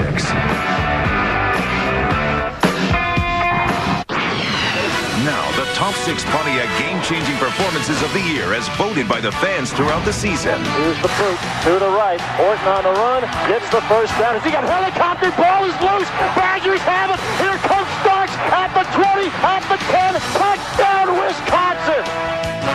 Pedersen will go just off the right side and room again. 35 slips a tackle. There he goes. This is the lineman. This is Lewisate who gets the fumble. He's at the 15, the 10, the 5.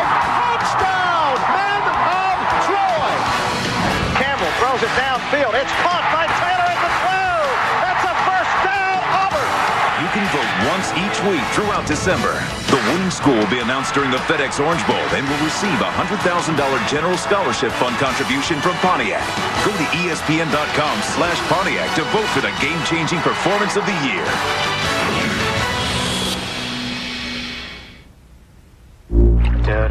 Stop it. Now on DVD.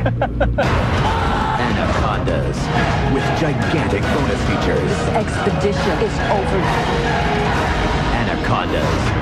Now on DVD.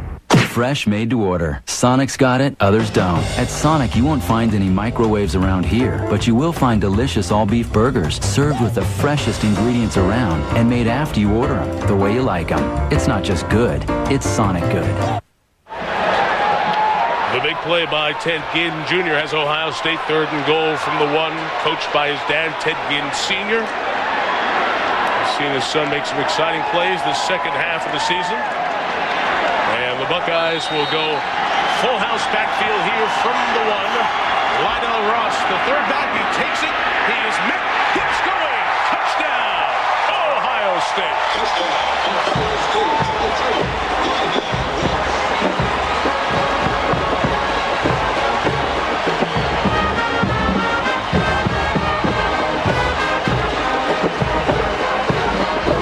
Offensive line, Sims, Downing, just come off the football, especially number 72, Downing. He makes a great block here, but Kirk, a big thing about it, what's that extra effort? I think we have depth at the tailback position, and with Brandon Joe moving in there and helping him out, it keeps all these guys fresh. You're able to run right through a safety and into the end zone. Ross is one of the captains. Nugent for the all-time Ohio State scoring record.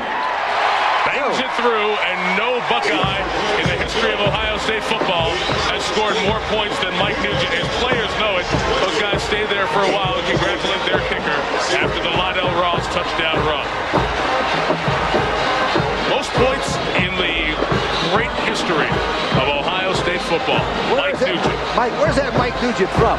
Elk Pride, He is Centerville, Ohio. He's a Centerville Elk, working hard down there in Southwest Ohio. 20-0 Ohio State. Let's go back to the big plays from a moment ago. You almost just don't want to talk because you don't want to ruin it. It's poetry. And you knew as soon as he turned the corner, you just want to see his gait. You want to see him stretch out because he's so unique. Give Oklahoma State credit for giving great effort downfield, because I thought he was going to get to the corner and score a touchdown, but that play set up the Buckeyes for a 20-0 lead. The only question I have, and please, I don't mean to be sarcastic, but why in the heck did this guy play the first That's a 4 or great 5 question. games? I'd just like to ask somebody, tell me, this is a great talent? I can tell you at least what slowed his process down is he came in as a true freshman playing just corner. So he went through the entire month of August playing corner. And then when they got ready for the season, the first week of the season, they decided that based on the depth at corner, they're going to move him over to receiver. So he really didn't become, he still is learning how to play receiver.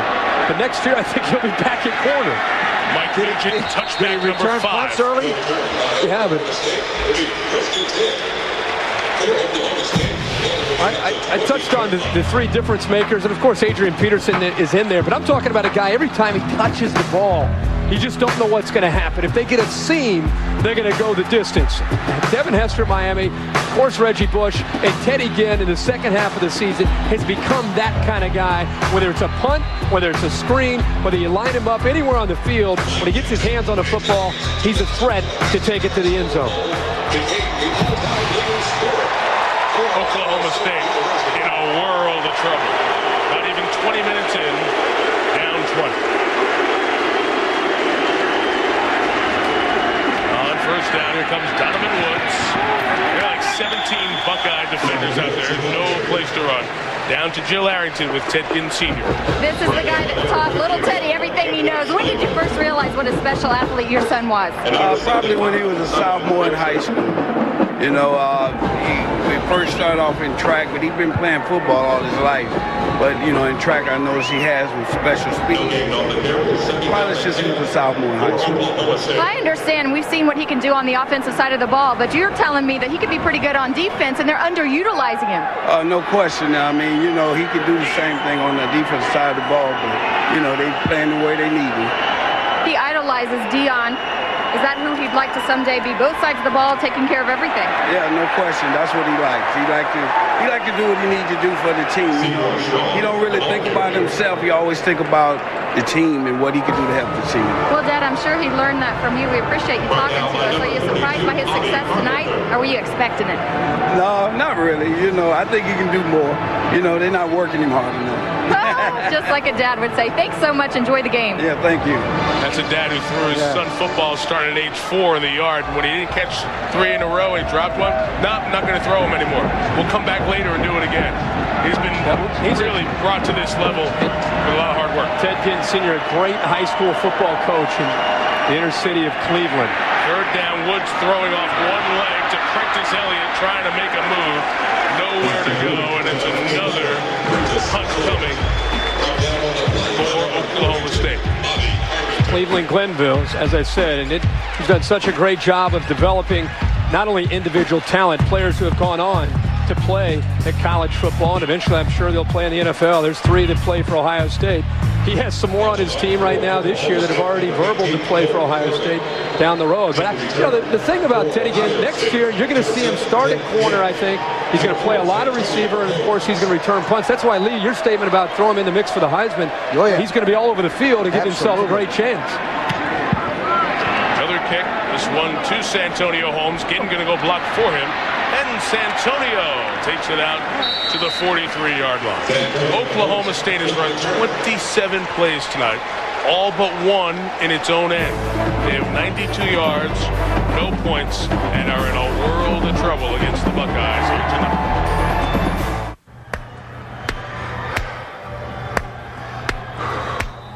What are you doing? Working out.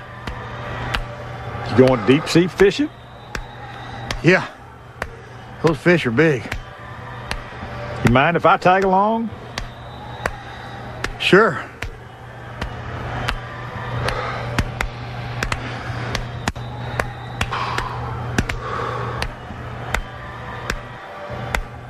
Attention men and women. Celebration. Grand opening of Havana House. Christmas time at Plaza Book and Smoke. Our special gift pack of Fonseca cigars. Regular $69.95. Almost half price. $38. Enjoy the largest selection of cigars and gifts from Cleveland to Pittsburgh. Enjoy our special gourmet coffee bar. Enjoy special half price holiday savings. Grand opening. Havana House. Eastwood Mall Complex. Plaza Book and Smoke. Boardman Plaza and Austintown Plaza.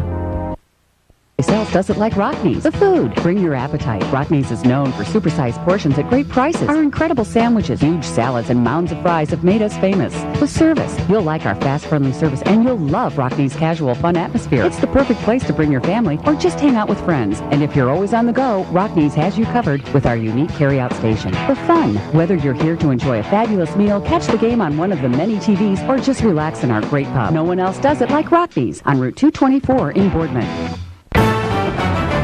ESPN's presentation of the 2004 MasterCard Alamo Bowl. Brought to you by 7-Eleven.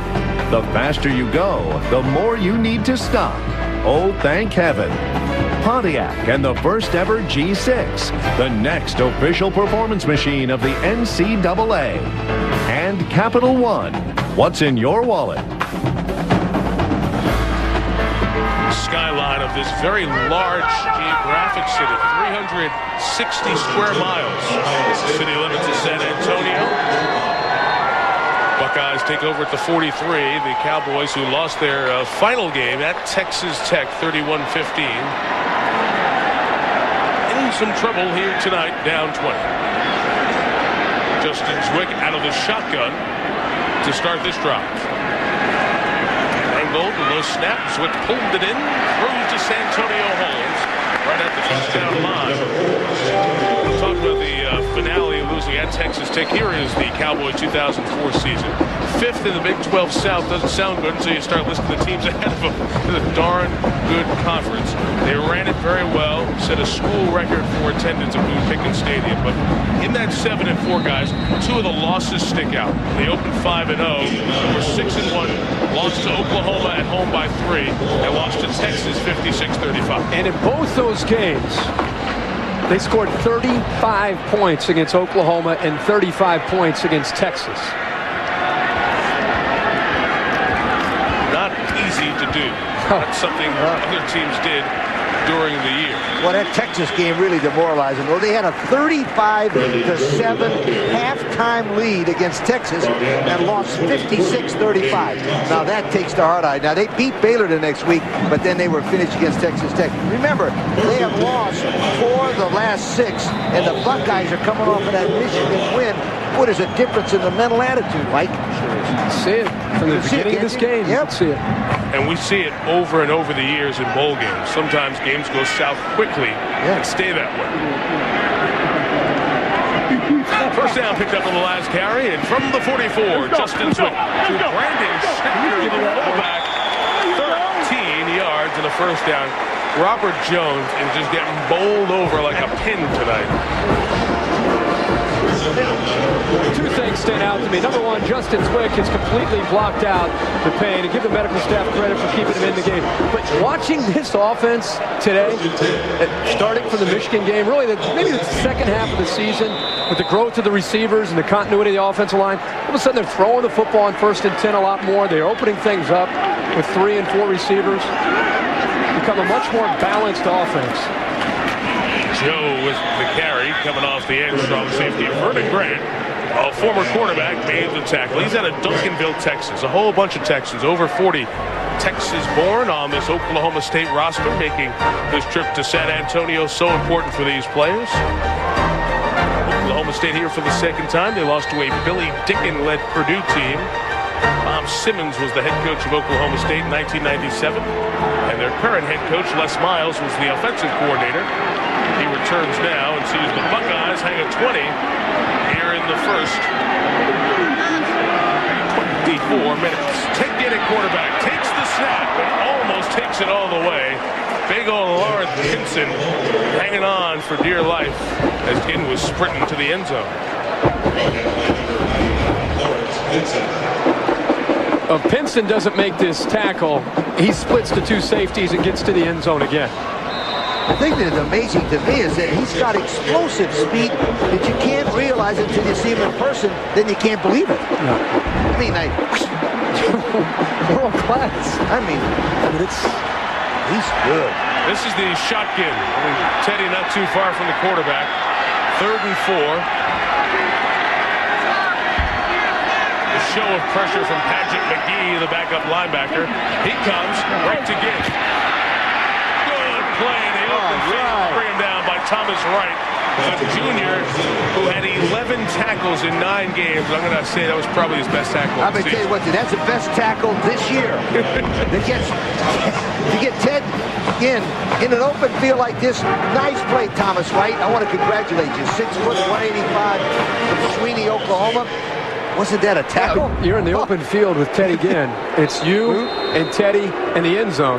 That's a heck of a play. It's like, and all of a sudden he stuck it to him. You might want to tackle him from now on real high like that, if you can. Mike Nugent from 41 yards, 20 of 27 all time from over 40. La Machine. That machine. He's unbelievable. 23-0. Nugent has 3 field goals, 2 extra points here on the night. That's great for Ohio State right now. It has been a very tough year. More gray than scarlet. We'll talk about the controversy in Columbus and the update of where it stands now as we continue here from San Antonio.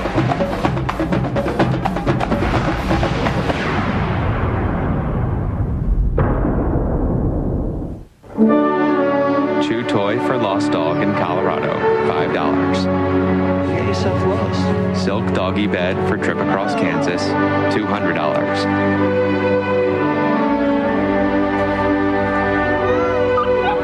Bubble bath in Jefferson City, $15. Coming home after a long trip, priceless. There are some things money can't buy. For your journey, there's MasterCard. On your mark. Get set. Save. Circuit City's after holiday clearance sale is going on now with huge savings on the biggest brands throughout the store and up to 10% off all digital TVs, $6.99 and up. Find sale and clearance prices on digital cameras and digital camcorders. Plus all car electronics are on sale. Don't miss the huge savings in every department at Circuit City's after holiday clearance sale. I took the cigarettes out to the garbage can outside the back door. That's it for cigarettes for me. 4 hours later, I was digging in the garbage, looking for those cigarettes, and then sat down and looked at myself in the mirror and say, man, you gotta, what are you doing? What are you doing? This is not you. It beat you. And that was the last time it beat me.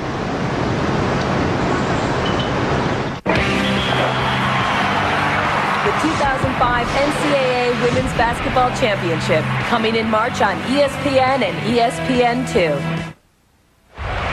Buckeyes lead here 23-0. Well, ESPN, the magazine, back during the football season here in the fall, Maurice Claret's accusations against the Ohio State program of loaner cars arranged by Coach Jim Tressel.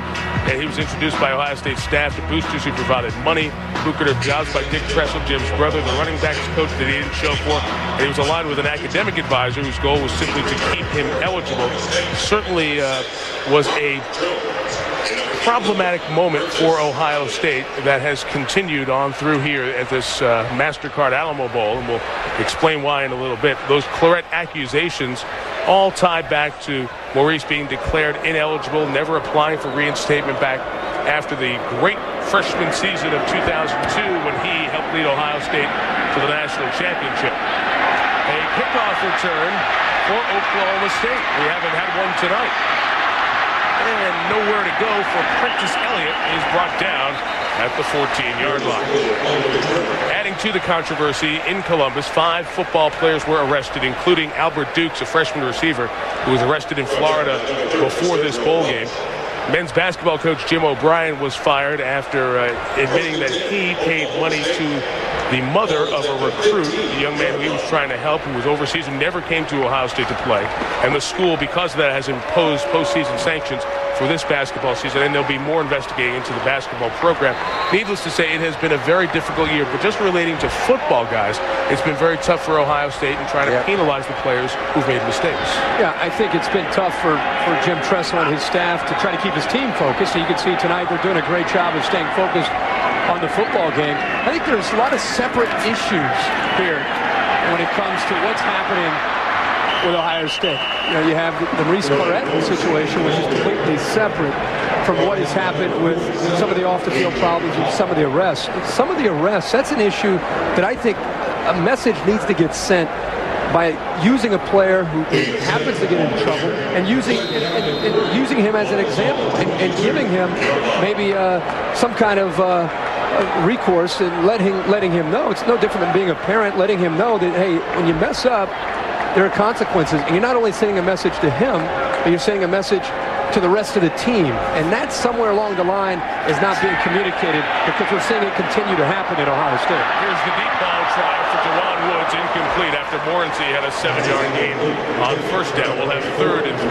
coming up late. Now, from a former coach's standpoint, I can understand exactly what Kirk said. Whenever you have a couple problems, but they keep getting the same thing, you got to reevaluate what you're doing to deter those problems. Obviously, the players at Ohio State are not concerned about getting in trouble and getting in a hell of a lot of trouble with the coaching staff, or they wouldn't continue to do it over and over again. So the penalties have to be a little bit tougher. Yeah, exactly. Whatever they are, make them tougher. Those guys go, whoop. Jim Tressel, when people ask him, why don't you make the penalty a little bit tougher, maybe kick a guy off the team, he says that'd be the easy thing to do. I'm here to try to help these guys, and I just wonder if some of the players are taking advantage of having a coach that's reasonable and is trying to help them.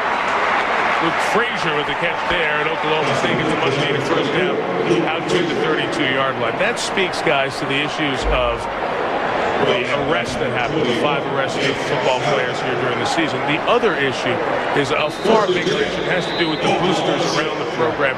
That's the Troy Smith story. That's some of the accusations from Maurice Clarett that to this point have not been proven. And one thing we have to be very clear about, you can't say somebody should be fired. Something should happen to the athletic director, Andy Geiger, until there's an investigation done. Part of the problem with the media, I'm sorry to be on a soapbox, part of the American media problem is people run to make a big statement so they can be splashed. Why don't we be patient and let investigations happen before you run to say what the judgment should be?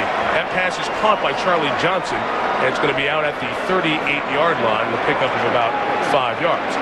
Ohio State, Andy Geiger on the show before the EV1.net Houston Bowl. They understand, I think, that they've got some issues to deal with boosters in their context. Kirk, you live in Columbus. You do a radio show there. Give me a feel for why Ohio State is having so many issues with boosters and people who want to be attached to the program somehow, somewhere. Well, I think if you talk about Ohio State and college football, first of all, it's synonymous. I mean, Ohio State and college football is as big as it gets. Jim Tressel has come in. He's 3-1 against Michigan.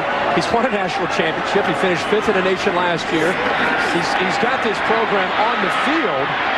Woods' throw is complete into Buckeye territory.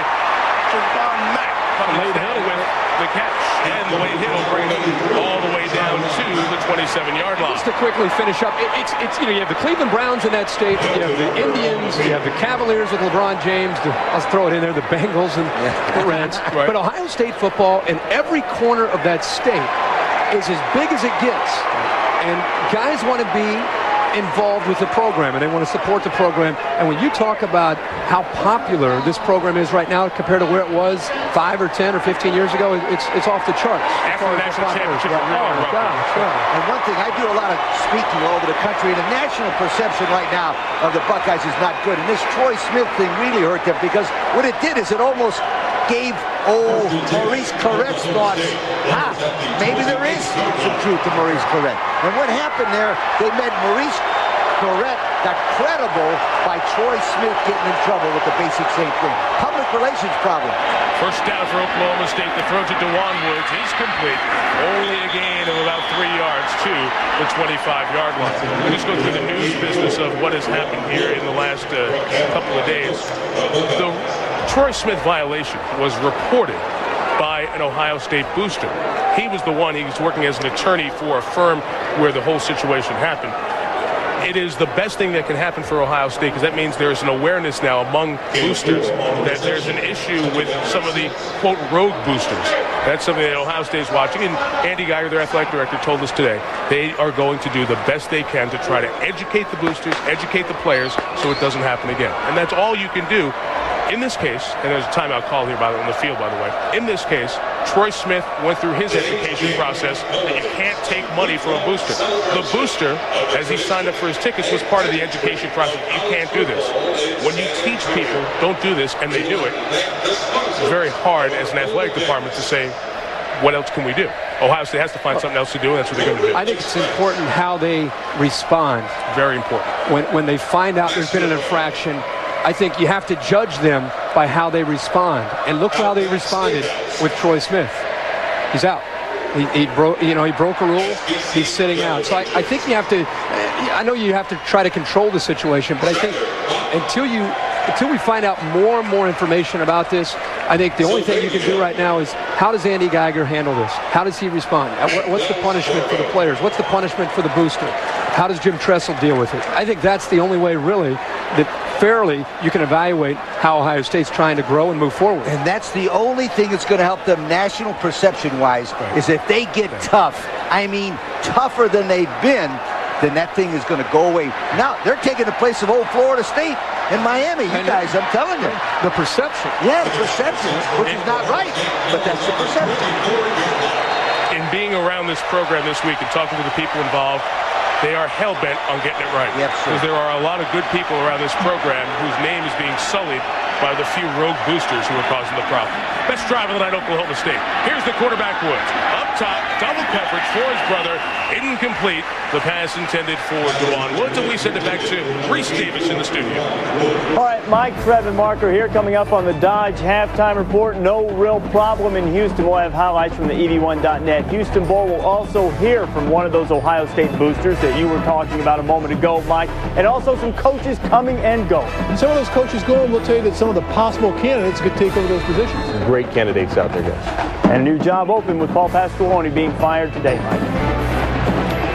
Yes, Reese, Paul Pasqualoni, we saw at the Champs Sports Bowl against Georgia Tech, was let go today by Darryl Gross, the athletic director, who said he's looking for somebody with some pro and college experience to replace the 15-year head coach at Syracuse.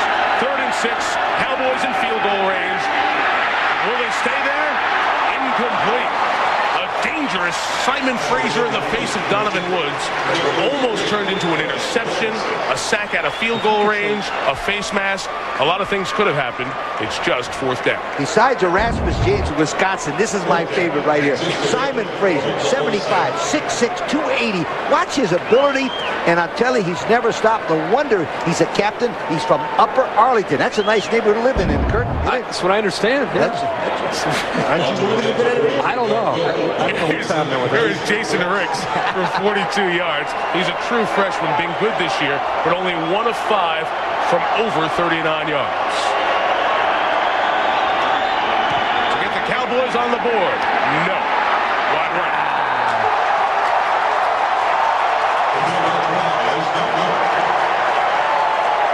And this Ohio State defense that Les Miles' team moved it on as well as anyone has, comes up with nothing. That was a big kick. I mean, just to stop the bleeding. Just to scratch. Yeah, stop the bleeding, go into halftime. You're down by 3 scores. Yep. But at least it gives you a little bit of spirit. We keep talking about the spirit of Oklahoma State. Where is it? What's happening? That would at least help. I'll tell you, right now, this defensive coordinator, Mark Snyder, who was 6 years at Youngstown State, then went to Minnesota, now is the new defensive coordinator here. I tell you what, this game he's got defensive guy, he's got Les Miles and his staff completely confused. They have taken away almost everything, Kirk, that Oklahoma State wants to do. One of the things that he's done a great job of. Lydell Ross carrying just a couple. Oklahoma State has its timeouts, 2 of them. Buckeyes just want to get out of Dodge here. 2 things. Number one, Mark Snyder getting his defense ready for Michigan. He had true freshmen in Chad Henne and Michael Hart in the backfield. And they did a lot of disguising of coverages and attacking and mixing things up, and it worked very well. Tonight, against another young quarterback, they have been moving around, changing up the defense and changing up the alignment and winning the battle up front in the line of scrimmage. This defense is very well prepared tonight by Mark Snyder. And Mel Tucker is a co-defensive coordinator. Mel used to work for Nick Saban. Yes. They got a good defensive staff there. 2nd and 8. Carry by Ross. A couple of yards shy of the first down. Well, Les Miles will take his Oklahoma State team into the locker room, trying to rally him here at the half. Les Miles has been in the news as well here over the last 24 hours. Harry Birdwell, the athletic director at Oklahoma State, talking with his folks about the coaching situation and the rumors that Les Miles is being looked at by LSU. Birdwell has a blanket policy about all his coaches. When somebody asks for permission to talk to them, he can give it to them, not during the season. So that has not happened on their end. But it doesn't prevent LSU from going out on its own and talking to Les Miles. Nobody would say definitively yes or no if Les has been approached by LSU or has talked to him to this point. It was a dominant first half against his team by the Buckeyes, who are up 23-0 here after the break. Dominant first half for Ohio State. They get it first in the 3rd, and here's Reese Davis. All right, Mike, glad to have you with us on the Dodge Halftime Report, and there is no joy at Eskimo Joe's in Stillwater. The Pokes are getting pounded, 23-0, and, you know, there's any question about whether any of the off-field stuff was bothering the Buckeyes.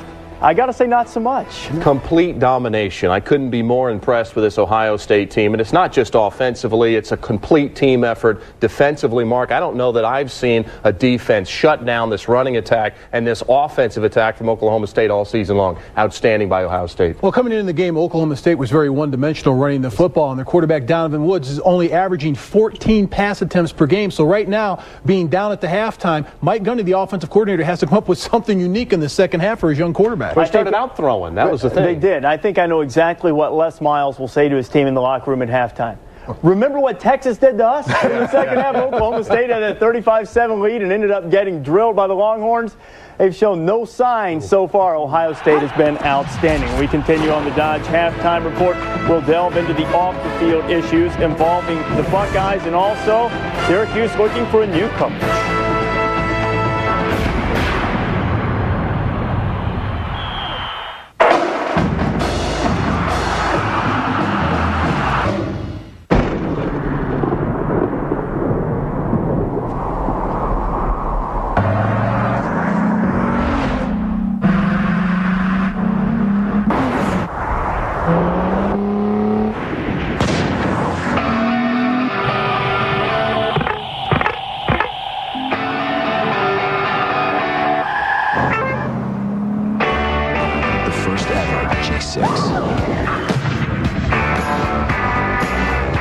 It happens to every one of us.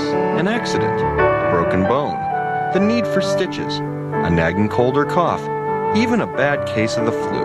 When you need fast attention for a minor injury or illness, remember Forum Health Immediate Care on Old Town Road in Austintown. No appointment is needed, so when your doctor's office is closed for any minor injury or illness, remember Forum Health Immediate Care on Old Town Road in Austintown. Forum Health Immediate Care, the best care close to home. James, do a slant. Lucky, you go long. Ready, break. What?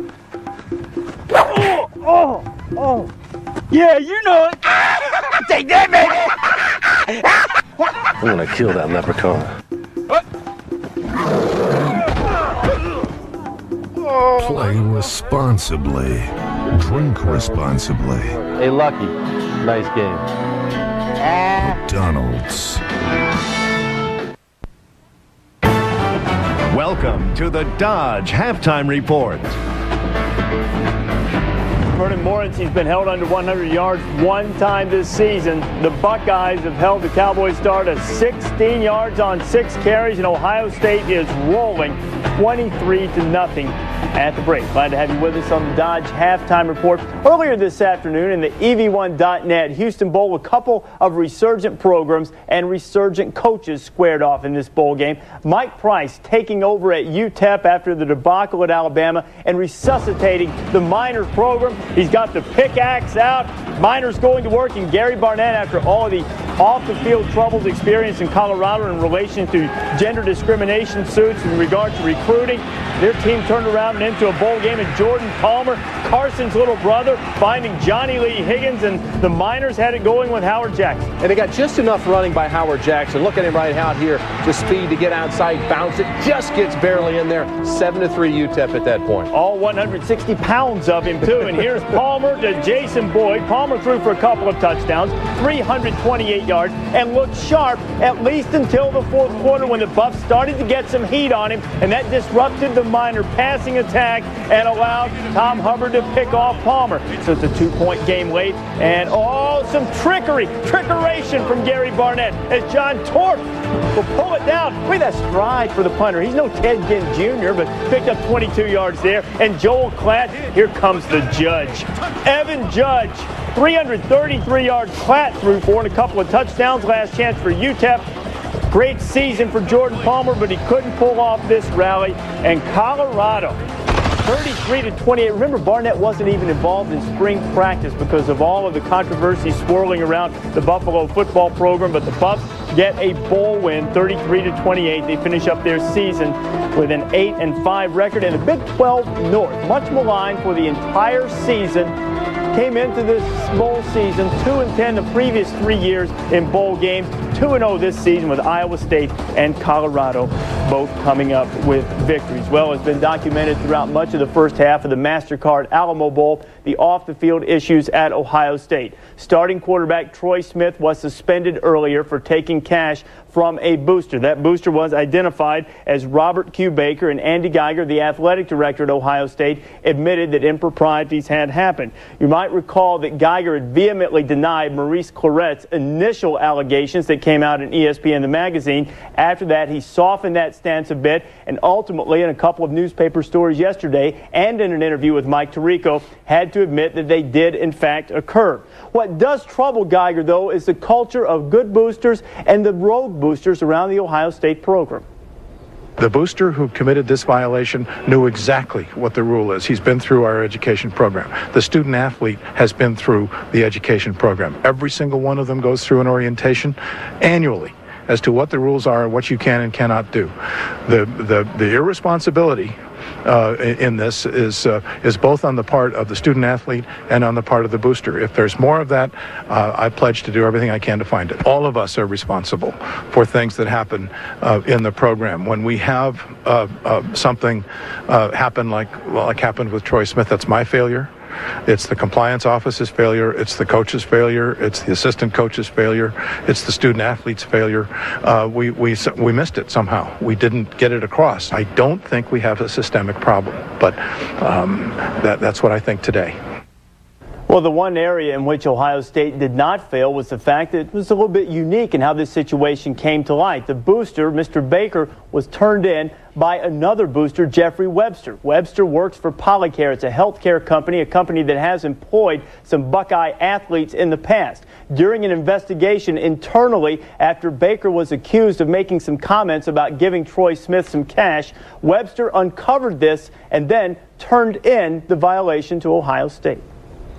I think there's maybe like most things, a pretty small group of boosters who have some idea that this is appropriate or it's the way things are done, and they need to understand, no, that isn't. If it wasn't right then, it's not right going forward. It's got to stop.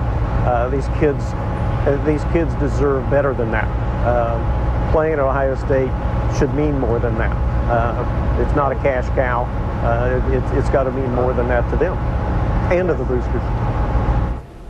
Webster is, as I mentioned, he is a booster as well, and Mr. Baker has been dismissed from his position with Polycare. Now, the problem here is that it seems Andy Geiger, and it's almost as if he's come to the realization that no matter how much education there is a booster determined to break the rules. There's not much you can do about it, but ultimately, we've seen from the NCAA, we've seen from universities, someone is always held responsible regardless of whose fault it is. Well, Andy Geiger's responsible, so is Jim Tressel, and the problem here, it is not their major problem. They're not involved totally, but they are involved in the situation, and they're responsible for this entire program. There's a pattern that's developed here at Ohio State. You can go back to Maurice Clarett, his allegations against the university. Sammy Maldonado had his problems academically there when he transferred to Maryland, and now you're looking at the situation where starting quarterback Troy Smith has broken has violated the NCAA rules. The bottom line is this is a pattern at Ohio State where players have been arrested. If this pattern continues, I expect in the future,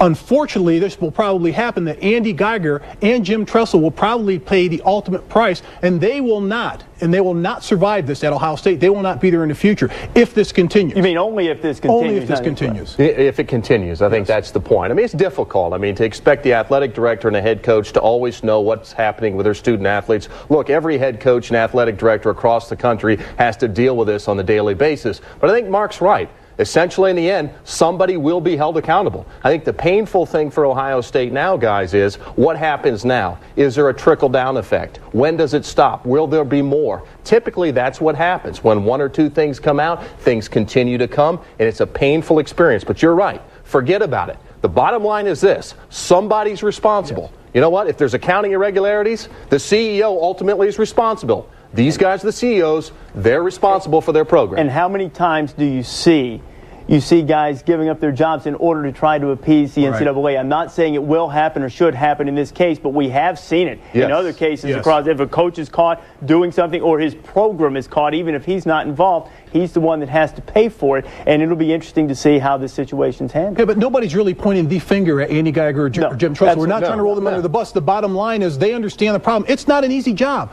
Your future right now depends on 18, 17, and 16-year-old kids. No matter how many times you pound it in their head, they're responsible also along with the program. But somebody's going to end up whiny paying up the ultimate price, and that's what's unfortunate about the situation. But these are rules that everyone has to go. Mark, if former players are saying we know which boosters to go to get that $100 handshakes, if guys are saying that Maurice Clarett had a different car every time, we talked about that. Yeah. I mean, at some time, if you're the coach, you're the athletic director, you're control, you've got to be able to see those things. You can't be naive. I would say that probably, although this is the only situation we know about, if one were to say that they had to make a guess about this, you would say that the players would be the ones to know it. Many other places as well, but this is the only one we know about. There's no right now. Program. There's some coaching news out there, and another coaching vacancy. Paul Pasqualoni is fired as head coach at Syracuse. The polar opposite of that situation is Mack Brown at Texas. He has the Longhorns into the Rose Bowl, and how about this for a little reward?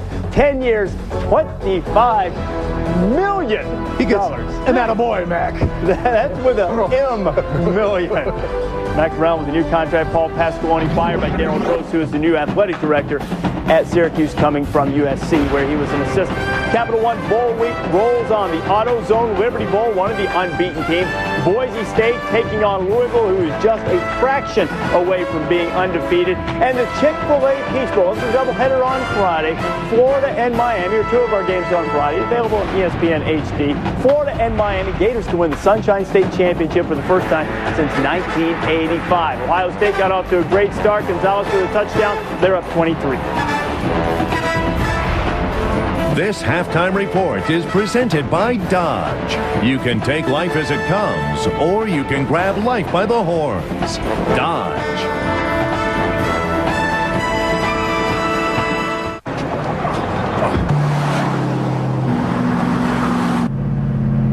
Whoa.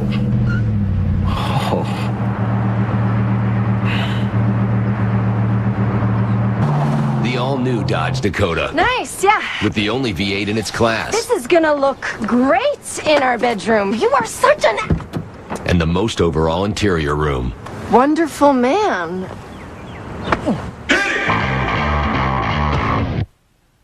Hey, Chubbs, first day? Yeah. No. The answer's always no. You got that Quasimodo? Now, I'm a caller. Hi, can I redeem my credit card miles? No? That's right. Mix it up. Tic-tac, no. E-I-E-I, no. Marco! Pole no. All right. Are we clear? Yeah. No.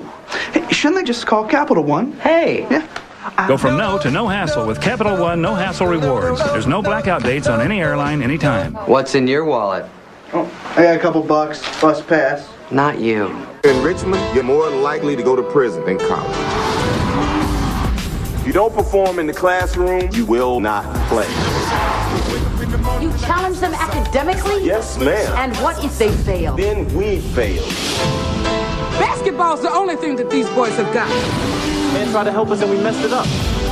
You're gonna get through this. Samuel L. Jackson. I will do everything to get you to a better life. Coach Carter. Rated PG-13. Starts January 14th. I go to Ohio State, but I've never shot the game-winning basket. I never dotted the I. I've never played in a bowl game, but I am investigating human interactions with insects. Carbohydrates play in anti-cancer drugs that bind to DNA. Mechanical engineering, programming, robotics. Audience analysis, decision-making, and persuasion theory into communication plans. Here at Ohio State, research is, well, it's kind of cool. In a strictly cultural, sociological sense, of course. I did make a three-pointer. Actually, it was a 3.8. Back on the Dodge halftime report, Ohio State opening up a can on the Pokes. 23-0 is the score. Our coverage of Bowl Week will continue tomorrow with the Continental Tire Bowl. We'll get it cranked up with what will be a preview of an ACC game. Boston College is on its way to the Atlantic Coast Conference, and they'll get a little taste of what it's going to be like when they face North Carolina. Rob Stone is ready for the action. Carnival-like atmosphere here in Charlotte, North Carolina, as we get you set for the Continental Tire Bowl. This one kind of a pre-tease to an ACC encounter next year as Boston College meets the University of North Carolina. Great atmosphere out here in downtown Charlotte.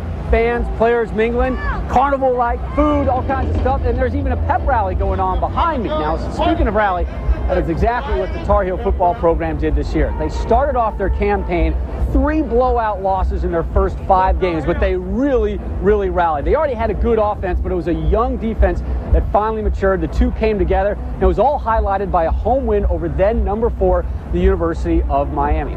As for Boston College, well, they knew they were going to be going bowling. They just didn't think it was going to be in this lane. They threw a gutter ball in their final game of the year, a home game versus Syracuse. A win, they would have been gone to a BCS Bowl. Instead, they got thrashed. Here they are in Charlotte. So both head coaches kind of worried about the mental aspect of their two teams coming in to this game. For John Bunting and the Tar Heels, he's saying, well, is it going to be the team that finished the season, or are we going to revert back to kind of our old ways, the way we started the campaign? For Tom O'Brien and Boston College, is it the team that laid an egg in our last game versus Syracuse, or the team that showed up and won big time on the road at Notre Dame and West Virginia? It's a packed street behind me. It's going to be a packed house tomorrow as both these two teams try and end 2004 on a festive note. All right, Stoner, we're looking forward to it. The Bowl Challenge Cup presented by Cooper Tires. The standings up to the second, and Boston College will count for the Big East right now. The Cup goes to the conference with the best winning percentage, minimum of 3 teams participating in bowl games. Big Ten appears to be off to a 1-0 start. If Ohio State can hold its lead over Oklahoma State, the SEC has yet to take the field. Boy, Ted Ginn Jr. is taking the field, and plenty of it. Buckeyes up there.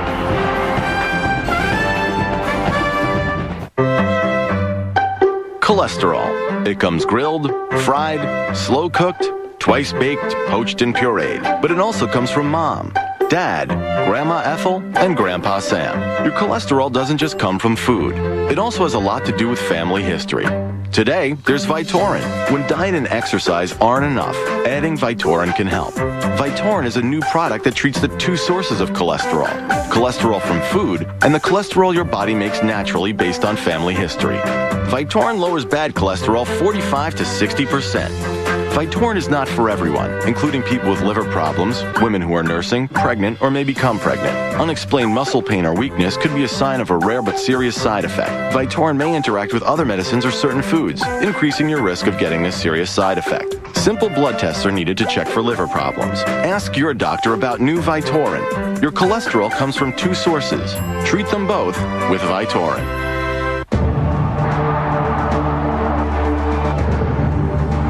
Big Ten football is a special tradition. More than than 5.5 million fans pack our stadiums each year, making Big Ten football what it is today. So respect the game and show good sportsmanship, because the Big Ten sets an example for everyone to follow. Before, during, and after the game. Big Ten football. Good sports make great fans. Trax Lock, selectable 2- or 4-wheel drive. GP Escape, navigation system, automatic or ESP push-button shifting. You need advanced ATV technology from Honda, because in the real world, trails don't clear themselves. Honda ATVs, best on earth. Make your fantasy come true. Take the trail to Andrew Cycles, Route 62, Salem, Ohio. All Hondas on sale all the time. Lights, music, mood, motion. Immerse yourself in liquid tranquility. Savor the sensory experience of a hot spring spa. A world where cares melt away, where state-of-the-art technology meets state-of-mind bliss. The coolest features, the hottest deals. Your daily dose of relaxation right in your own backyard. Now is a great time for a hot spring spa. Verdant Pools, we got it all. Justin Zwick throw for 124 yards. I think the Pope Band is still playing some nice music. Not much music coming from Oklahoma State. We'll see. Big 12 can get some more action done with Texas Tech. You like the Red Raiders? Sometimes Trev likes Red Raiders. Sometimes not so much. They take on the sturdy Golden Bears, Pacific Life Holiday Bowl, Thursday night, 8 o'clock Eastern Time. That one ought to be a shootout. These are the Sonic Bowl Mania Challenge standings. David, Corey, Tim Murphy leading the way in points. I'm told now that there are 4 people with undefeated records. I need my friends at Deloitte and Touche to figure this out. How many people haven't missed a game? 124 yards. I think the Pope Band is still playing some nice music. Not much music coming from Oklahoma State. We'll see. Big 12 can get some more action done with Texas Tech. You like the Red Raiders? Sometimes Trev likes Red Raiders. Sometimes not so much. They take on the sturdy Golden Bears, Pacific Life Holiday Bowl, Thursday night, 8 o'clock Eastern Time. That one ought to be a shootout. These are the Sonic Bowl Mania Challenge standings. David, Corey, Tim Murphy leading the way in points. I'm told now that there are 4 people with undefeated records. I need my friends at Deloitte and Touche to figure this out. How many people haven't missed a game in Sonic Bowl Mania? We believe it's 4. This halftime report is presented by Dodge. You can take life as it comes, or you can grab life by the horns. Dodge.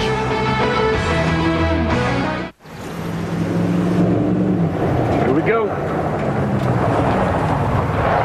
Hey, you guys need a tow? Sure.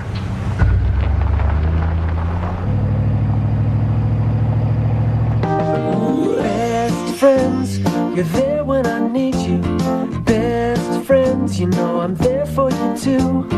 Best friends, you're my pal, you're my buddy. When times are getting tough, you're true.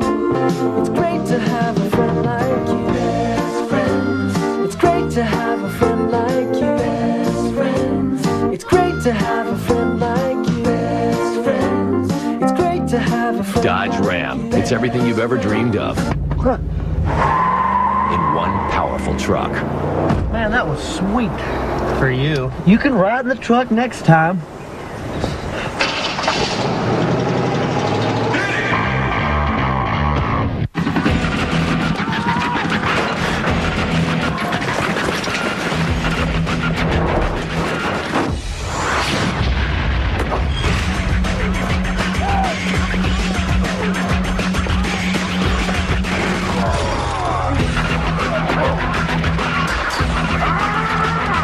You know what's up? NFL Street 2, rated E for everyone. EA Sports. Oklahoma State University is on a path to prominence. Our students win America's top scholarships, and our faculty are among the nation's best. Our scientists help keep America safe by developing chemical and biological sensors for homeland security, and they create high-tech jobs and economic opportunity. Our medical school is in the top 20 for family and rural medicine, one of many unique OSU programs that touch the lives of all Oklahomans. At Oklahoma State University, we are truly achieving greatness.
Welcome to San Antonio. This is a city founded on an adventurous spirit, a city whose colorful culture and history have evolved into a dynamic blend of people and places. Take a look around you and you'll soon find out why this is the place people visit when they want to relax and take in a vibrant, friendly atmosphere. This is where you can find all the things that make a great vacation even better. I'm Mayor Ed Garza, and I want you to know that you'll have a wonderful experience when you find yourself in San Antonio. ESPN's Capital One Bowl Week, an American holiday tradition. Game 2 of our doubleheader here today. Big 12 fared well in Game 1. Not here in Game 2. Justin Zwick hasn't played in 10.5 weeks. 10 first-half completions. No Buckeyes scored more points ever than Mike Nugent now. He has set the record for points scored in Ohio State career. And the Buckeye defense has just put the clamps down at Oklahoma State. 35 plays, 138 yards. Really only one drive of any significance. 23-0 as the Cowboys hit to the Buckeyes to start. Quarter number 3. Maurice Hall, the all-time kickoff returner in Ohio State history in terms of yards. And Santonio Holmes back for the Cole Farden kickoff. 48 touchbacks out of 71 kicks. He has a big leg as well. And Hall will bring it out from 5 yards deep to the 26-yard line. Mike Rico, Lee Corso, Kirk Herbstreit, Jill Arrington back with you here at the Alamo Dome. What do you do, Oklahoma State, to get back in? Well, first of all, you're getting shut out, so obviously the offense is not doing anything. Kirk, you got to win this game on defense. They got to take some chances. Oklahoma State does. Blitz them if they necessarily have to. Get a turnover, get a touchdown, and then slowly catch them with defense. Ohio State's defense has dominated this football game. They've created 2 turnovers. This is an Oklahoma State team that came into this game #1 in the country in turnover margin. They don't have the offense to get down by 23 and then work themselves back in. Lee, you're right. They've got to get a turnover. They've got to get a break on special teams. They have to win field position to help their offense out. First play, quarter 3. Like that. The ball came out. That's exactly. And the Cowboys have recovered.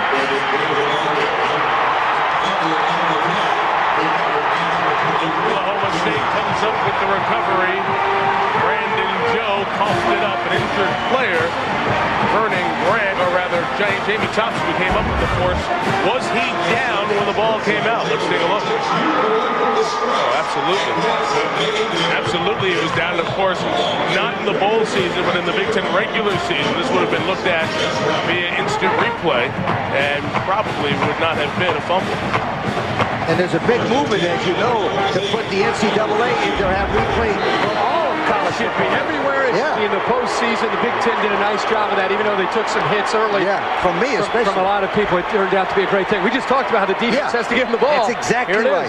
What do you want to do here? Run, establish your run? Yes, run it, then play action it. But do not come out throwing the football, because when you have before, they have done nothing. He's a soft corner. He may try to throw a quick game. There's the run. Toss to Vernon Mortensen. Not much room there, just a couple of yards to the 31-yard line. Again, when he walked into our meeting yesterday, we asked, how do you say your name? He said Morency. Morency is what you've heard through the balance of the 2004 second half of the season. So they change weekly. It might change in the second half, because Morency only had 6 carries and 16 yards in the first half. Maybe we should call him Morency here in the second half. He'll get back to that 1,454-yard season he had. I really recommend Mike Lundy, the Oklahoma State quarterback coach and offensive coordinator, run some reverses. These people are flying to the ball, Ohio State is. Mike, that's part of the responsibility of Donovan Woods. Recognition, again, for a freshman. That's outstanding. Now let's see if they can execute the play. It is the quick toss, and they could not get it into the hands of Francis Elliott. Here's Jill Arrington down on the sideline. Well, Mike, this Oklahoma State team listened to their coach at halftime. When I talked to him and I asked him, what did he tell them to get him going in this game? He said, well, yes, the turnovers deflated this team the whole first half, but I've turned it around, and it's all going to be on my defense's shoulders. They've responded. He's really looking to them to continue to win this game for them on defense. Les Miles is a confident, great person to lead a school and a football program. Age 51, he's been around some great ones like Coach Jen Beckler. Think about how far he's brought this program, Mike, in a very short time. I'll give you a number after this play. 3rd and 8 from the 31. keeper, designed to run. He's not going to get the first down. So you're at the 25 here. It's a 43-yard field goal. It's fourth and a yard and a half. What do you want to do? Oh, I go for it. I tell you what, I'd go. If nothing else, you know what you're telling your football team? We're here to win. We're not 3 points is not going to catch these guys, Kurt. Go for it, Les. It's funny you just said we're here to win. He came on our bus, the Home Depot bus, after we went to the Oklahoma State-Oklahoma game in Stillwater. He walked in, the first thing he said is, we play to win. That was the first thing he said after that great effort when they came up short against the Sooners. It's officially 4th and 2. They hand it to Prentice Elliott, their fastest player.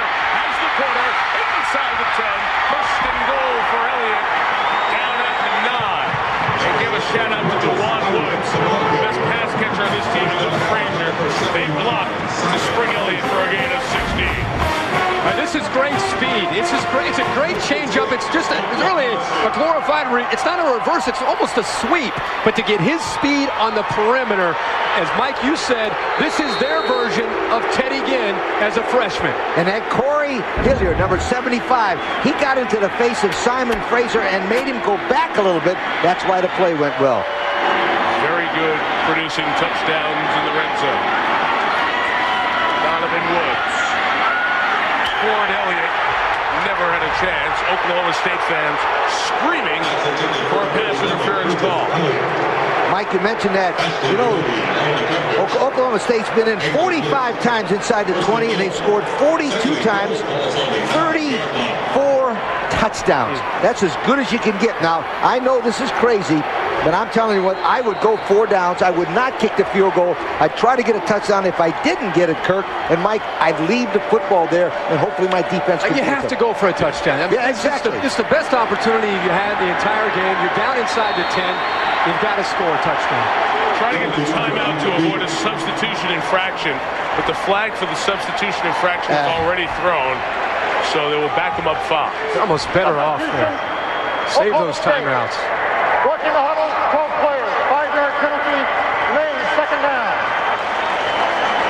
So no timeout, it will be 2nd and goal. The number I was going to give you, Oklahoma State turnaround, 11 out of 12 losing seasons. Les Miles comes in, gets them with a turnaround 4-7 year, and then 8-5, 9-4, 7-4 here this year. The 9-4 season last year got them to the Cotton Bowl. They got to play on New Year's Day. And how about being the only coach in college football that beat Bobby Stoops 2 times? Not bad, but it's not only the king of the conference, but your interstate war. Great rivalry. Seymour Shaw, not Morency in the backfield here. From the 14. Shaw blocks, long toss, hauled in by Frazier. Great tackle by Dustin Fox. You remember his brother Derek, who played in Penn State and the Indianapolis Colts? He had a great game in the Alamo Bowl back here in 99. Dustin, a senior, who broke his arm against Marshall earlier this year, has come back and really solidified this secondary for the Buckeyes. And one of the captains of the football team. Very good leader back in the backfield. He's one of the 2 seniors on the defensive football team. This is a young Ohio State football team. Only 4 seniors on the entire starting units. And Lee, as good a player as Dustin Fox has been in his career, better person. Wow. What a great, great kid. If you had a daughter, you'd want her to marry a Dustin Fox. 3rd and goal from the 6. Donovan Woods. Can somebody get free for him? He's in trouble. Threw it away. That didn't cross the line of scrimmage. Didn't cross the line of scrimmage as he threw it out of bounds. Let's see if they're going to call intentional grounding. The ball never got to the line. He was out of the pocket. Well, they say no grounding, and it's 4th down. Well, now he's got to kick the field goal because he's so far back. But selection of plays is questionable in my mind. That fade on 1st down, Mike, I didn't like that call. I still think you got to try to get a touchdown. I know you need some points. Jason Rich has been good, guys, inside the 30. He's 10 of 10 on his field goals. This true freshman out of Round Rock, Texas. Fake. There you go. The holder. Wogamoo. Quinn Pitcock and Anthony Schlegel chase down Wogamoo, the wide receiver who is the holder.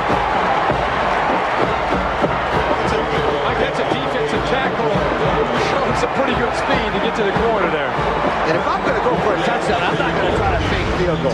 Sorry. Hello. Hit count 90. The big fella.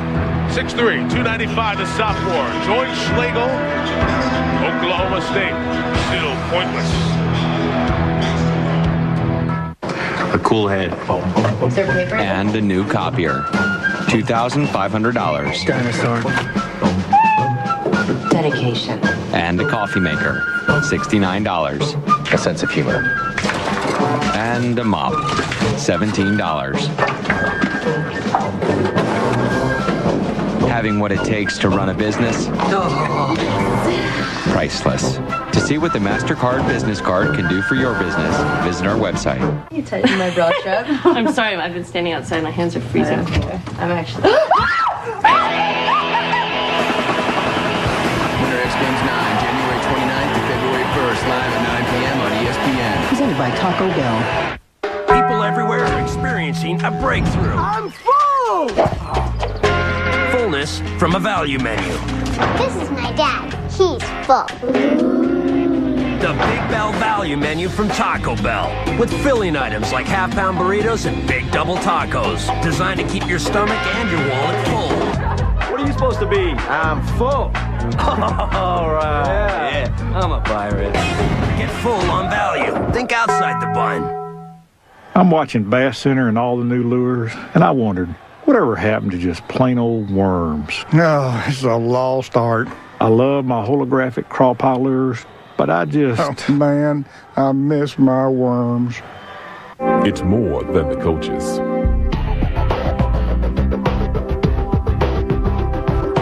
More than the fan.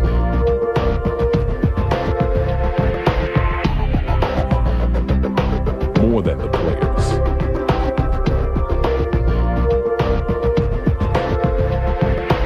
More than the game.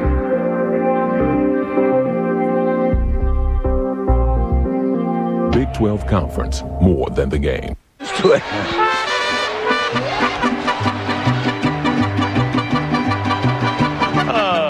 little mariachi entertainment.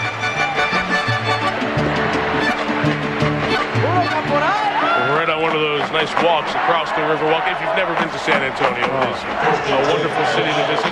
Check out the Battle of the Alamo site back in 1836. Also a very vibrant area for tourists. Oklahoma State fans trying to make some noise down at this end, make it tough for the Buckeyes, who turned it over but didn't give up any points. So the 2-yard first down run for Lydell Ross. Justin Zwick, injured against Iowa. October 16th, the last time he played, has come back and been very solid here tonight, even with a left hamstring, upper left hamstring that he tweaked in the first quarter. Not only the numbers, Mike and Lee, but also just the way he's managed the game. To be off that long, to come back in, he's running a completely different style of offense compared to when he left the team, and now he's done a nice job of fitting in. They showed man press back off a little bit on Ginn. Here is Zwick throwing to Ginn. It's incomplete. As they try to get to the 15. Paul Duran, the linebacker, pressured him there. Put a little more heat on the quarterback. Thank you very much. That's the way to get after him. They're coming after him. Man right Getting heat. You have to do something to try to get Justin Zwick out of rhythm. He's been a quarterback that from the very beginning. It was the third play of the game. He hit a touchdown pass to Gonzalez. Came up a little bit limp. Mike said a little bit of a tweak to the hamstring. I thought it might slow him down, maybe take him out of the game. He's been able to block that out and see the field. We talked to Coach Tressel. I said, after all that time off, what's the thing that stands out to you about him? Physically, his abilities. He said his vision. He has a great awareness of the football field and making good decisions. Third and 8, corner blitz shown and coming. They're running. And Ross busted into the secondary. Lydell Ross to the 24-yard line. John Holland pulled them down. They'll run to the right, beat the corner blitz. Coming to the offense's left. 8-16. Nice blocking up front. But this is a different Lydell Ross tonight as running the football. He is running with great determination and passion. If you went back and watched the last 4 years of Ohio State football and watched Lydell Ross, from time to time he's almost looked like two different players. Tonight he's playing with a lot of enthusiasm and running with a lot of passion. It's his last ball game. That's right. Maybe that's why. The advantage of big Bo Jackson fan. Brings it to the secondary and gets out by midfield for a first down. Gain of 26 yards on the play. An Oklahoma State player shaken up back behind the play. Antonio Holmes seals this off to the inside, and it opened it up for Lydell Ross. But the moves here, I mean, it's just a quick little shake, and then the ability to get through that arm tackle and then get downfield. Daniel McLemore, the player shaken up, ran into John Holland. And I tell you what, Moss for 220 pounds makes a nice hit. Boom, right to the outside. But Kirk called the play. San Antonio Holmes, the little guy, came in and sealed the inside and allowed Ross to break to the outside. You wonder why a guy gets that long run? It's usually a block by a receiver out there. And for young receivers, I like to always talk about the young players that are out there, the one to score all the touchdowns. Make the sacrifice in the effort to block downfield to help your running backs out, and then you'll get your chance to make a catch. And Holmes and Ross are two players from that great state of Florida. Just thought I'd mention it.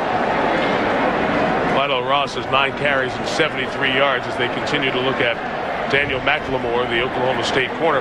You know, guys, Lydell Ross, only 11 carries and 33 yards in the last 5 games. He had 2 games where he did not play, involved in what was not an arrest, but an issue off campus that he was essentially put on the bench for a couple of games at Ohio State, and Ross had kind of drifted into the background. This was going to be his year coming in. Freshman year, Kirky talked about it. He had a 124-yard game against Indiana. The only Ohio State freshman before him with 100 yards in a game, Archie Griffin and Robert Smith. Big things were expected as McLemore runs off under his own power. And remember, Ross is elected captain of the offensive football team of the Buckeyes. In 2002, the guy was slowed by injuries, and then Maurice Claret came in, beat him, and he kind of forgot about Lydell Ross for a while. He's going out with a bang tonight, averaging 8 yards a carry. Frustrating night for Donovan Woods of the Oklahoma State offense. It's in the hands of Teddy Ginn. Hold on. Here goes Teddy Ginn into the secondary, dancing to the 21-yard line.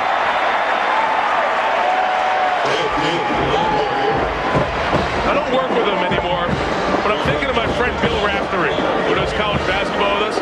Because when a guy gets faked out, Raft talks about the lingerie. The guy gets faked out of his you-know-what. There's a lot of lingerie on the turf. He just gets into the open field. It's like trying to describe Tiger Woods and how nice a golf swing he has. Yeah. Like, what do you say when Tiger Woods is doing his thing? You just shut up and watch. That's right. And this guy looks like he's playing EA Sports. He does. And he's going full speed. Everybody else is not even playing. He's hitting that L1 button. Is that what it is? L1? L1, R1, circle, square. He's hitting them all. Oh. Brandon Joe on the carry to the 16-yard line. L1, LC, he would have no clue. No. I say nothing. No. Vernon Grant on the tackle there. When Teddy Ginn gets it in the open field, it's like a touchdown's about to happen. Here's why. The guy on 40 touches, really in the second half of the season, scored 7 touchdowns. That little 17-yard run messes it all up. How about 6 over 50 yards? And you know, you guys, we were a little bit kidding on, but you know, a game like this can really put him in a position where he's a Heisman candidate next year. The bowl games always do that. Bowl games help individuals and teams for the following season in preseason rankings and momentum through spring football and into camp in August. For any team playing in these, what is perceived to be a second-tier bowl game, it's very important. And remember one thing, Auburn is a perfect example of this year. Where you start means a lot to where you're going to get to the end, boy. And how you play in a bowl game this year will affect number 96 where you're going to be. Offside, 5-yard penalty, still second down. You know, that's part of the comment with Auburn playing in the Nokia Sugar Bowl against Virginia Tech. One of the problems for them, that USC and Oklahoma started the season 1-2 and ran the table. Auburn never had a chance to come in because Auburn started 18 in the poll. Very accurate. I don't know if you would have waited till mid-October to do your first poll, that SC and Oklahoma would not have been 1-2 no matter what. Well, it's a good point. I think it's moderately moot in this situation. Because Auburn played 3 cream puffs in their first 3 weeks. They might have been 17th. No, it would have been 17th. Even if they were third, when were they going to pass USC? Brandon Joe takes it out to the 5, the senior playing his final game as well. Well, this Ohio State team, if there's one position where they struggle, and you're just not used to it with Ohio State, it was the guy toting the rock, the guy carrying the ball. They've been very good with the combination of Joe and Ross getting it done here tonight. Two areas this offense struggled early in the year. Remember, they lost a lot of great players over the course of the last couple of years. Continuity with the offensive line and also great depth at wide receiver. They've improved so much in those areas that it's opened up the running game and allowed the offensive line to be able to control the line of scrimmage much easier. First and goal for the Buckeyes. Zwick, Santonio holds. Did he catch it in time? No. Trying to haul it in, banging and bodying with Andrew Alexander. Alexander's in because Daniel McLemore got hurt on this drive. And also earlier there was the Darrett Williams injury. And the coverage back there with Grant as well. It's good coverage, but it's a ball that Justin Zwick would like to have back. Give it a little air and try to throw it away from the defender to give your receiver a better chance. He just short-armed it just a little bit and allowed the defender to come right back in and deflect the ball away from Holmes. Look who they got back at tailback. And a quarterback. I'm going to tell you, tailback. It's the old single-wing tailback. Old school. Johnny Major. He might throw in. No way. He's not going to throw. Touchdown! Oh, Ohio State.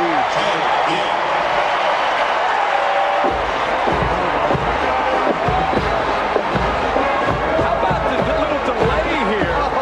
And just let the crease open up. There's Pops, he's ready. Just let this open up. And it just landed. That's backyard football, guys. That's backyard football. How about 94-yard drive to stick the dagger in? Wow! It's done. It's done. Wow, what a drive that was. Mike Nugent on for the extra point. And the best Buckeye ever out of Centerville, Ohio, bangs through the extra point. He's the all-time leading scorer. Don't look at me like that.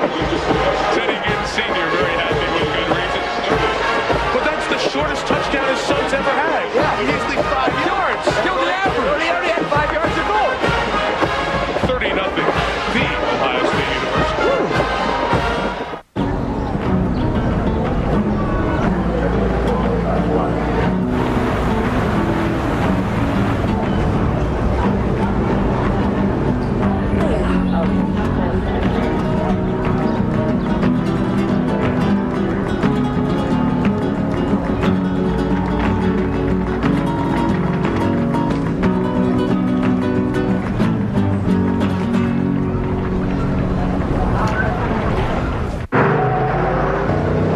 Faster acceleration than a BMW 325xi and an Audi TT.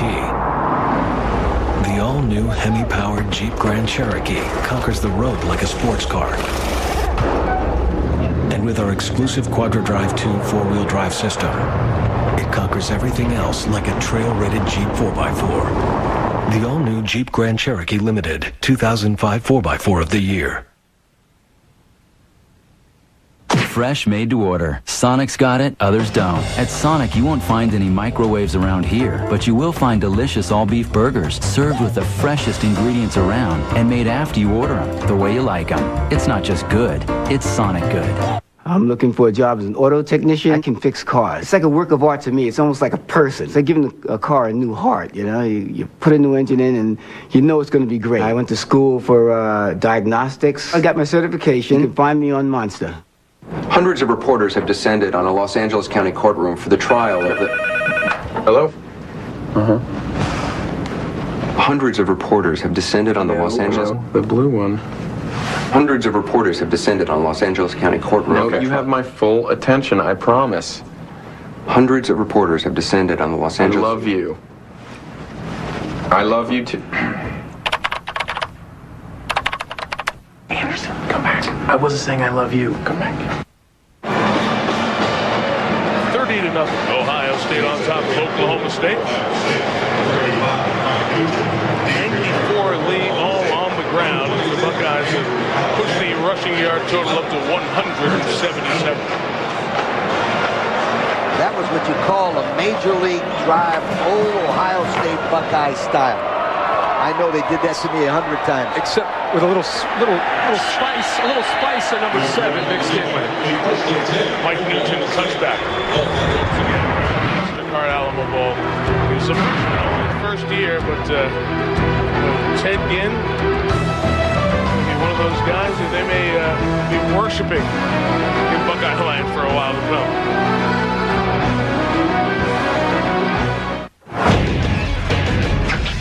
Tonight on SportsCenter, can the Buckeyes boost their program after the latest blow? How the Yankees are working to get the big unit to the Big Apple, and find out LeBron's latest milestone on SportsCenter after the game.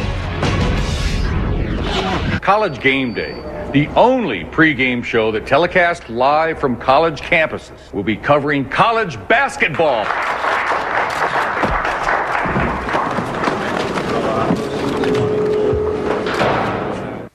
Come to an exciting night of live championship boxing at the Harv. We have the West Virginia heavyweight, cruiserweight, lightweight, and junior lightweight title fights, and the always exciting George the Butcher Kleinsmith climbs back into the ring. Get your tickets today at Mountaineer or any Ticketmaster location. Championship boxing at the Harv, December 30th, 7:30 p.m. Mountaineer Racetrack and Gaming Resort. We'll leave the slots on for you.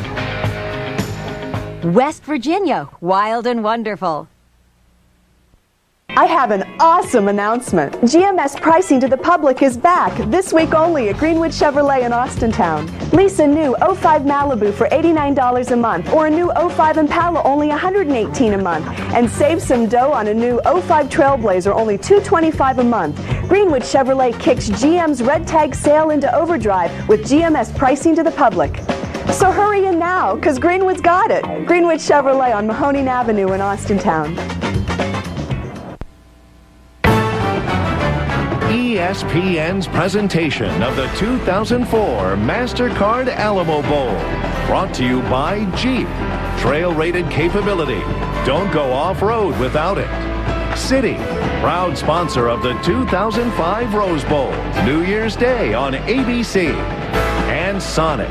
It's not just good, it's Sonic good. Our producer tonight in San Antonio, Bo Garrett, our director, Mike Schwab. They were lounging on the Riverwalk as the week was going on here in San Antonio. That's not true. Our guys will be, and a lot of our crew will be heading off to Memphis for Friday in the AutoZone Liberty Bowl. It's the 12th of 20 bowl games on ESPN and ESPN2 here this season. The shovel pass to Prentice Elliott. He takes it out to the 25-yard line. Pickup of 5 yards. Well, that AutoZone Liberty Bowl, part of a full day on Capital One Bowl Week on Friday. Boise State and Louisville, the two scoringest teams on the planet. And then Brock Berlin gets to see Florida one more time.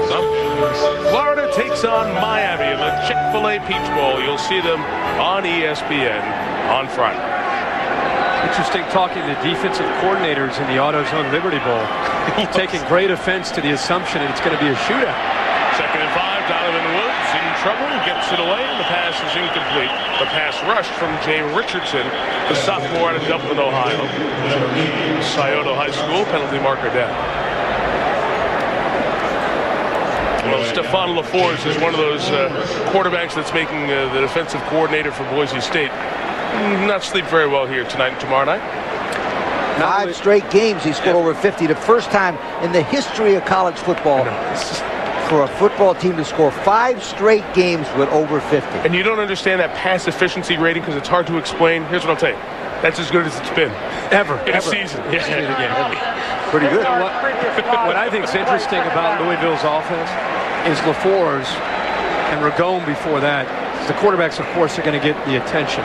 But this year, Louisville runs the football as well as anybody when it comes to the backs that they have. All 3 of their backs are 245 to 250 pounds. And they run through you, and that sets everything up for LaForce. As you know, 32 years ago or 34 years ago, I was a coach there. This is the best offensive football team the University of Louisville has ever had, by far. 2nd and 15, Donovan Woods after the 5-yard flag, incomplete. Try to throw it in there to his brother, DeJuan Woods. The best defensive team Louisville ever had. 1972, led by Tom Jackson. 90 points in 10 games. The #1 defensive team in the nation was at the University of Louisville. And Tom Jackson, our colleague at ESPN, was the leader of that team. I mentioned it also that we had 5 of the top 7 front guys who played the National Football League on that football team, led by Tom Jackson. Talking about guys playing the National Football League, we got a number for you from the Ohio State title game when they played against Miami in the Tostitos Fiesta Bowl. That'll just blow your mind. Nothing. Absolutely nothing going on. Mike Kudla, the junior, comes up with what will be his 4th sack of the season. That's the first sack of the game. They get a sack, and they're mixing up their looks, but the way they're dominating the line of scrimmage, once Oklahoma State gets into this kind of situation where they're in shotgun on 1st and 10, completely out of rhythm. They really don't know where to go. They don't know how to move the football when it comes to having to catch up. What's the number of that guy back there? Number 7. Here's again. Cole Farden just gets it away. They went for the block, so there'll be not a lot of blocking for Ginn. Who's going to let it go? And it will be down at the 28-yard line. Long field for Justin Zwick and the Buckeyes, and we asked the quarterback of Ohio State about the special freshman, number 7. I've been around football my whole life, and I've seen a lot of great players, but just to see how smooth, he runs and he just pulls away from people when he's taking the ball to the end zone. It's amazing to see that, and I think we're just going to see more and more things from him in the next few years. And when Justin was the starting quarterback for the first half dozen games of the season, Ted Ginn wasn't ready to be a wide receiver. So often, Lee and Kirk, we think about, we got great athletes. Just go run a fly pattern. Just like it's backyard football. There is so much more to understand. What if there's a check on the play? You're blocking responsibilities that you can't do that in this day and age of college football. Even Calvin Johnson at Georgia Tech took some time to get comfortable with the route adjustments and recognition of coverage. Pump and go for Ginn. Came back to the ball, and it's incomplete. Andrew Alexander really being tested here and did a very nice job on Ginn. Beyond the production, you know what he does? I think he excites his teammates. I think his team feeds off of things like this. The potential of it. You just never give up on a play when he touches the football because you never know what's going to happen with that speed. You remember the first touchdown of the game, he helped call by not even touching the football. By his presence, they doubled him and he would touchdown pass. And then Mike, how about the first 16-yard punt? Because he was back there. The guy is amazing, boy. This is 2nd down. And here's Maurice Hall on the toss. Takes it to the 28-yard line. The thing that I think is going to be most exciting to watch with his development is his natural position. And on the field before the game, I talked to him about next year. And if you could have a choice in a perfect world, where would you play? Corner, receiver? And he wants to play both, like his dad said with Jill. But I think he's a natural corner. I think he's a natural corner that'll play some receiver. Remember Chris Gamble at Ohio State the last couple of years? They played him at corner. He kind of developed into that role, a shutdown corner, sprinkled in at receiver. I think that's the future of Ted Ginn Jr. Same number. Yeah, that's right. 3rd and 8. Zwick to Ginn. See, that's a great example of where he's improved as a receiver in recognition of coverage and then sitting down and giving his quarterback a target and letting him throw it in there to make a play. When game 2, game 3, he doesn't make that play. I know you might want to play him in corners, but let me tell you something. I play him on offense. Both sides? No, forget corner. You don't win many games with the corner. This guy can win almost every game he's in by touching the football offensively. Well, we'll get him returning punts. I think you got to get him in shape and see if he can just try to go both ways. Hey, Mike, he told you something interesting. He's a hurdler, and he talked about how hurdling over the years has helped him with change of direction and maybe helps him with corner as much as anything else. Here he is in action. He is, as Kirk mentioned, world-class speed. Almost qualified for the Olympic trials. One of the differences in hurdling is that the hurdles are 3 inches taller at the Olympics than at the high school level. A slight adjustment, but look at him in a track uniform. You know what thing amazed me there? He didn't knock over a single hurdle. He didn't touch one. He didn't touch it. That, to me, was the first thing I saw is, woo. He will run track at Ohio State this year. Maurice Hall, the back with the carry out to the 40-yard line. And Kirk, he said that, I said running hurdles, you have to be so precise with your steps. If you listen to the great hurdlers, or Edwin Moses talk about the 400 meter and the precision of the steps. I figured it would play into the precision of a wide receiver in running routes. He said it actually is better fit for defense because hurdles require great hips.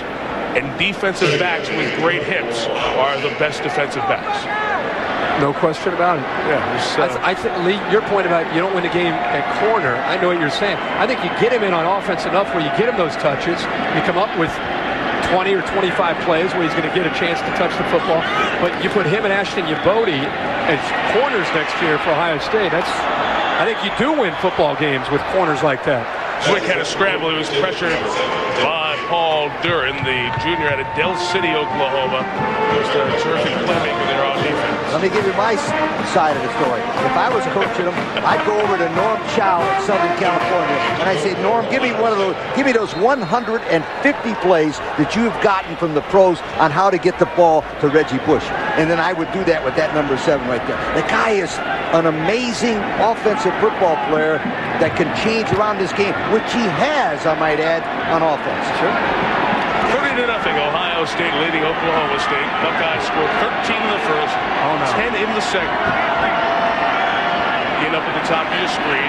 3rd and 7. Zwick looks that way. High on the hitch. Incomplete. And Oklahoma State's defense, after the 94-yard touchdown drive, will force the Buckeyes to punt. I think Oklahoma State's had about enough. They've had about enough, and they're going to make sure Teddy Ginn, whether he has the football or not, feels their presence. Jamar Ransom with the reminder. And Kyle Toronto set to kick to the player that Oklahoma State's coaches were effusive in the praise of, Prentice Elliott. A returnable kick. We will see Elliott on the move. Oh, his own man ran right into it. Nothing he could do as he was trying to read the play.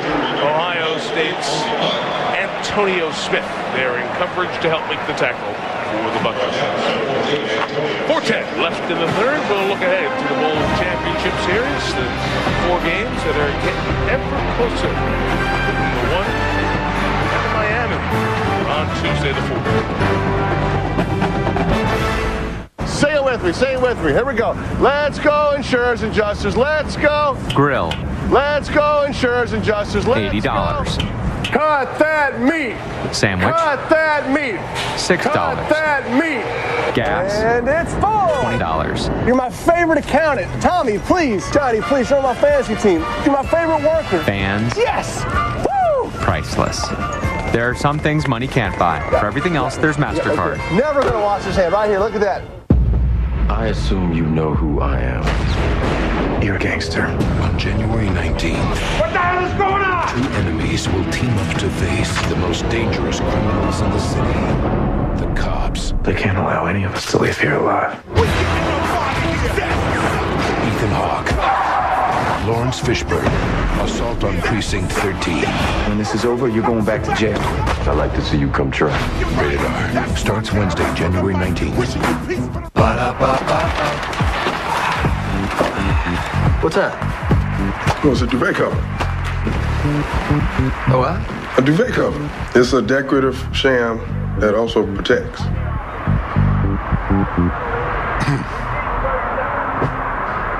Watch the game. The double quarter pounder with cheese. Pound one. Oh! I'm loving it. It's a throw pillow. The 2005 NCAA Women's Basketball Championship, coming in March on ESPN and ESPN2. With Jill Arrington, Lee Corso, Kirk Herbstreit, Mike Tirico. Glad you're back with us here in San Antonio, Texas.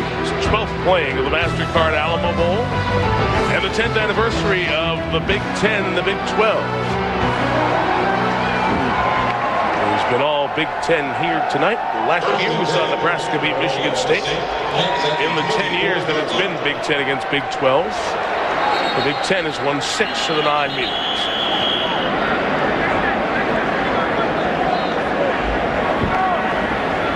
.25-second clock reset by the Mountain West Conference officials. A very tough night for Les Miles' team, which has had another successful season at 7-4.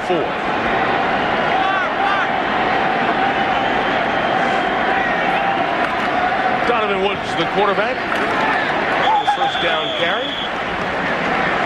Nowhere to run for Warrington. Well, the Bowl Championship Series bowl matchups as we get closer, all the games on ABC, exclusively on ESPN Radio as well, in Michigan and Texas, and Pittsburgh and Utah on the 1st, and on the 3rd in New Orleans on Monday night, Virginia Tech and Auburn, and then the BCS title game down in South Florida, Oklahoma and USC. All the teams have arrived, they're in position, and they're practicing, and the press conferences have begun at all 4 sites.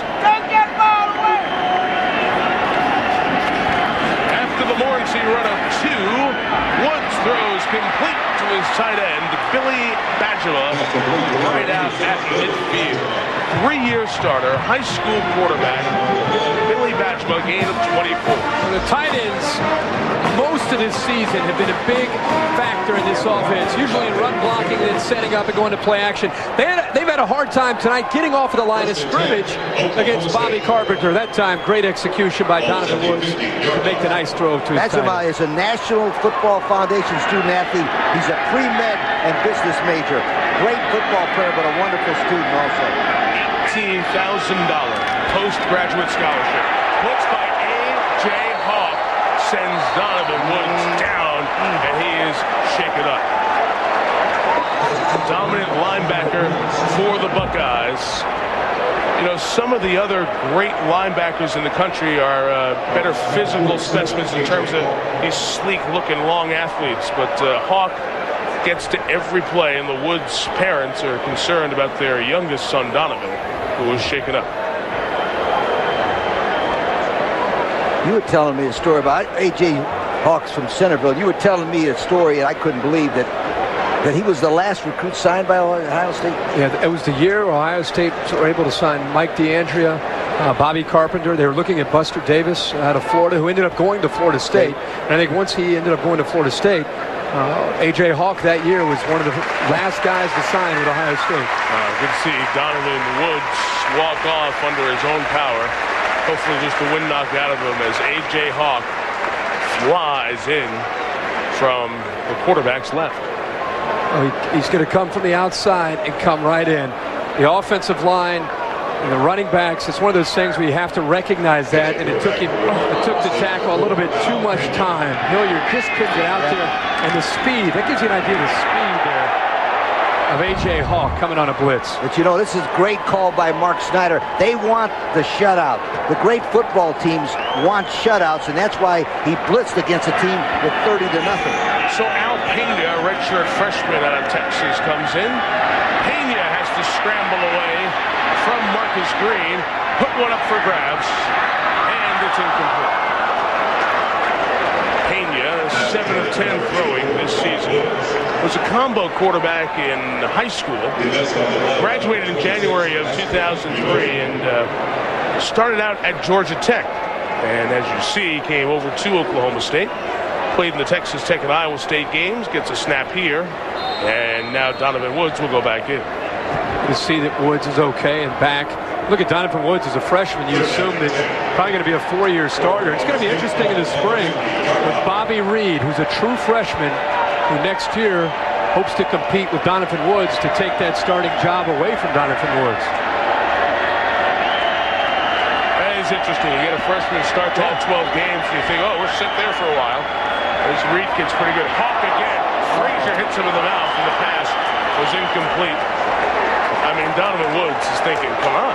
Come on. I mean, help me out. If you're a National Football League scout and you're here or you're watching, will you please circle Circle my man. Would you please, Kurt?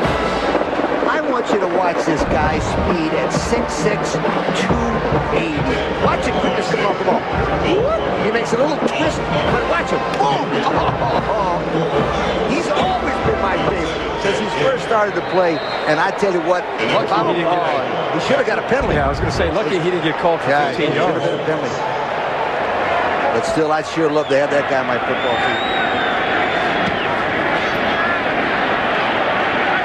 Farden kicks it. Beautiful kick by Farden. Do it right there. Out of bounds at the 3.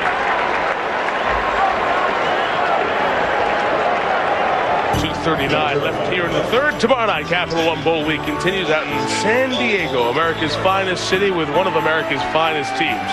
The Cal Bears taking on Texas Tech. Cumbie, we've thrown it all over. Mike Leach's team. Aaron Rodgers, an outstanding season.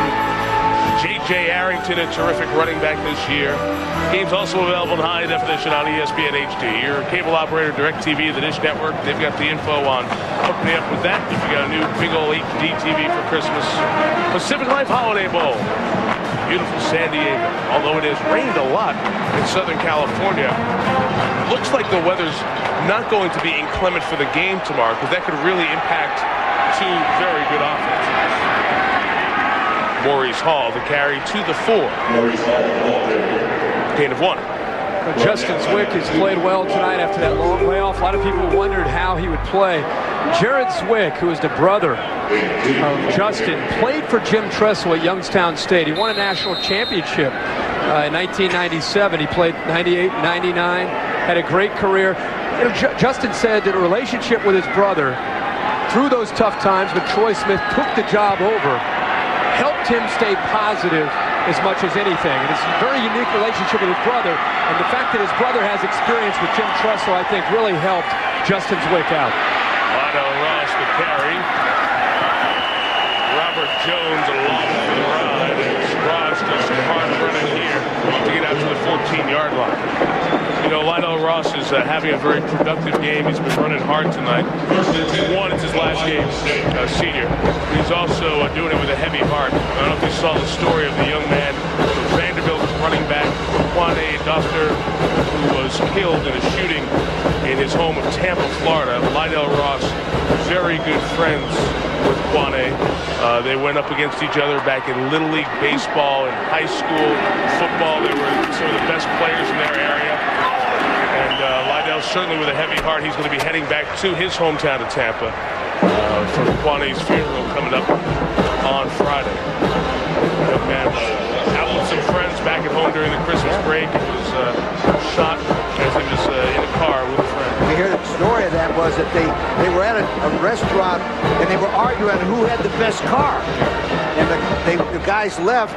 And all of a sudden, the other car came up and boom, boom, boom, and the guy was dead. I mean, you just never know, Kirk. It's an awful story. And Coach Tressel let us know how close Lydell Ross was to the young man. And he said, if we played on January 1st, chances are Lydell Ross is back home and probably in that car. Ross with the carry. Over the 30-yard line, and Lydell was telling me before the banquet yesterday how special Quane was in his life, and there will certainly be thoughts of Quane as he headed out on the field here this evening. Second largest crowd in the history of the MasterCard Alamo Bowl, 65,265. Many of the folks wearing orange have headed to the Riverwalk. They're going to those dueling piano places to kind of burn off some of their disappointment of this season, of this bowl game, as Teddy Ginn and the Buckeyes have dominated, leading 30-0 here in the final stages of this third quarter. Now, Oklahoma State took a timeout here, guys. We started to talk about it. We'll have some time in the fourth to discuss it as well. The BCS games. Where do you want to start? My favorite is the Rose Bowl, presented by City. Did you get that? Presented by City. Texas against Michigan. And that Vincent Young, I'm telling you, he's a terrific player. And Michigan has been beaten by a mobile quarterback. Yeah. Vincent Young could be by Pontiac game changer. Wow. We're getting all the plugs in. Yeah, sure are. And this would be a terrific football game to watch, Texas versus Michigan. I'm looking forward to seeing those two teams on the same field together in the beautiful setting of Pasadena at the Rose Bowl. I'm looking forward to the Nokia Sugar Bowl. Obviously a national championship, but the Nokia Sugar Bowl, all the hype about Auburn, they deserve a championship. They deserve a shot at the national title.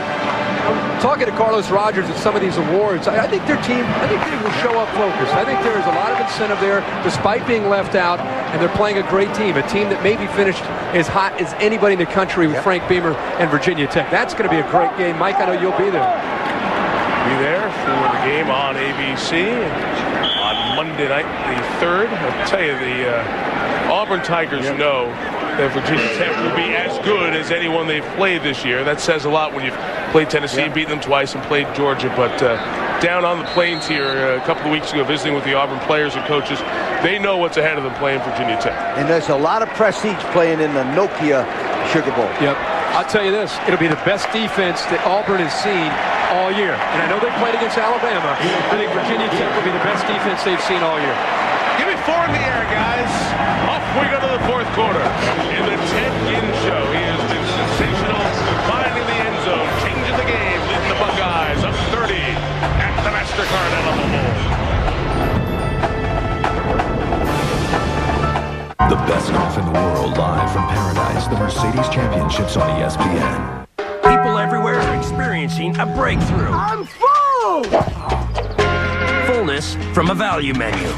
This is my dad. He's full. The Big Bell Value Menu from Taco Bell. With filling items like half-pound burritos and big double tacos. Designed to keep your stomach and your wallet full. What are you supposed to be? I'm full. All right. Yeah, I'm a pirate. Get full on value. Think outside the bun.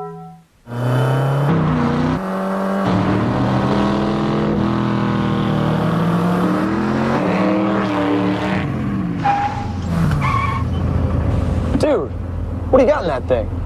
I got an amp, guitar, surfboard, ladder, and 12 2x4s. Velocity meets versatility. The all-new Hemi-powered Dodge Magnum. Open it up from either end. Dodge Magnum with 5-star, the highest frontal crash test rating. Sure, there's zillions of computers out there, but they all take you to the same internet. So explain something to me. Why would you pay almost $24 a month to get AOL when you can get Net Zero for less than 10? You get unlimited access with spam control, email virus protection, all for less than half of what AOL was charging you. Half! And you know something? Net Zero ranks higher in customer satisfaction. Let's get with the program here, folks. Let's get with Net Zero. Go to netzero.com. Capital One mascot True Love Challenge. This week, our mascots will meet Melissa's parents with one chance to make a lasting impression. You hibernated with my daughter. First you bring home a cat, then a dog, and now it's... What exactly are you? Dad. Tune in to the Capital One Bowl January 1st to see who's the national mascot of the year. What's in your wallet? The MasterCard Alamo Bowl. The Stem Band in the Land. That's the name of the Ohio State Band, and they play Hang On Sloopy. If you've ever been to a game in Columbus, it is one of the many fabulous traditions around this Ohio State football program. Buckeyes have won 764 games, 7 national titles, 29 Big Ten titles, this their 36th bowl appearance here tonight. Teddy Ginn, nowhere to run, spinning, circling, losing his own players, got a block from Zwick, got another block. That is the most exciting loss of 2 we've seen all year. He is a video game. He is a video game. What did you say that? EA Sports. That's that was L1 button. The L1 that time. I don't know if he had to hit the turbo button that time. I don't know if the L1 would have helped him. That's the turbo. That's the circle button right there. All right. Now you got to cut back. Now you need the turbo button. Let's switch. Hit X. Oh! Right. He stood up over the guy.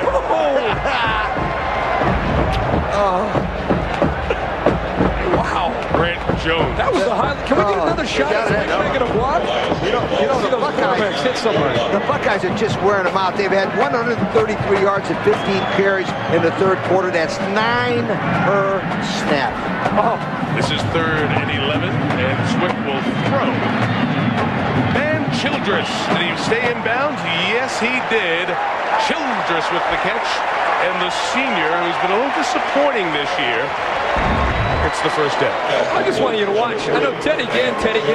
All right, let's watch number 12, the quarterback, the guy with the hurt hamstring, who's trying to show his players he wants his job next year. Right there, boom, right in the middle of the screen. Watch him, Kirk. Watch him look down at him like, come on, sweetheart, give you some more of this. That was Marquis Fountain, the top tackling defensive lineman for the Cowboys that he knocked down. Oh, my gosh.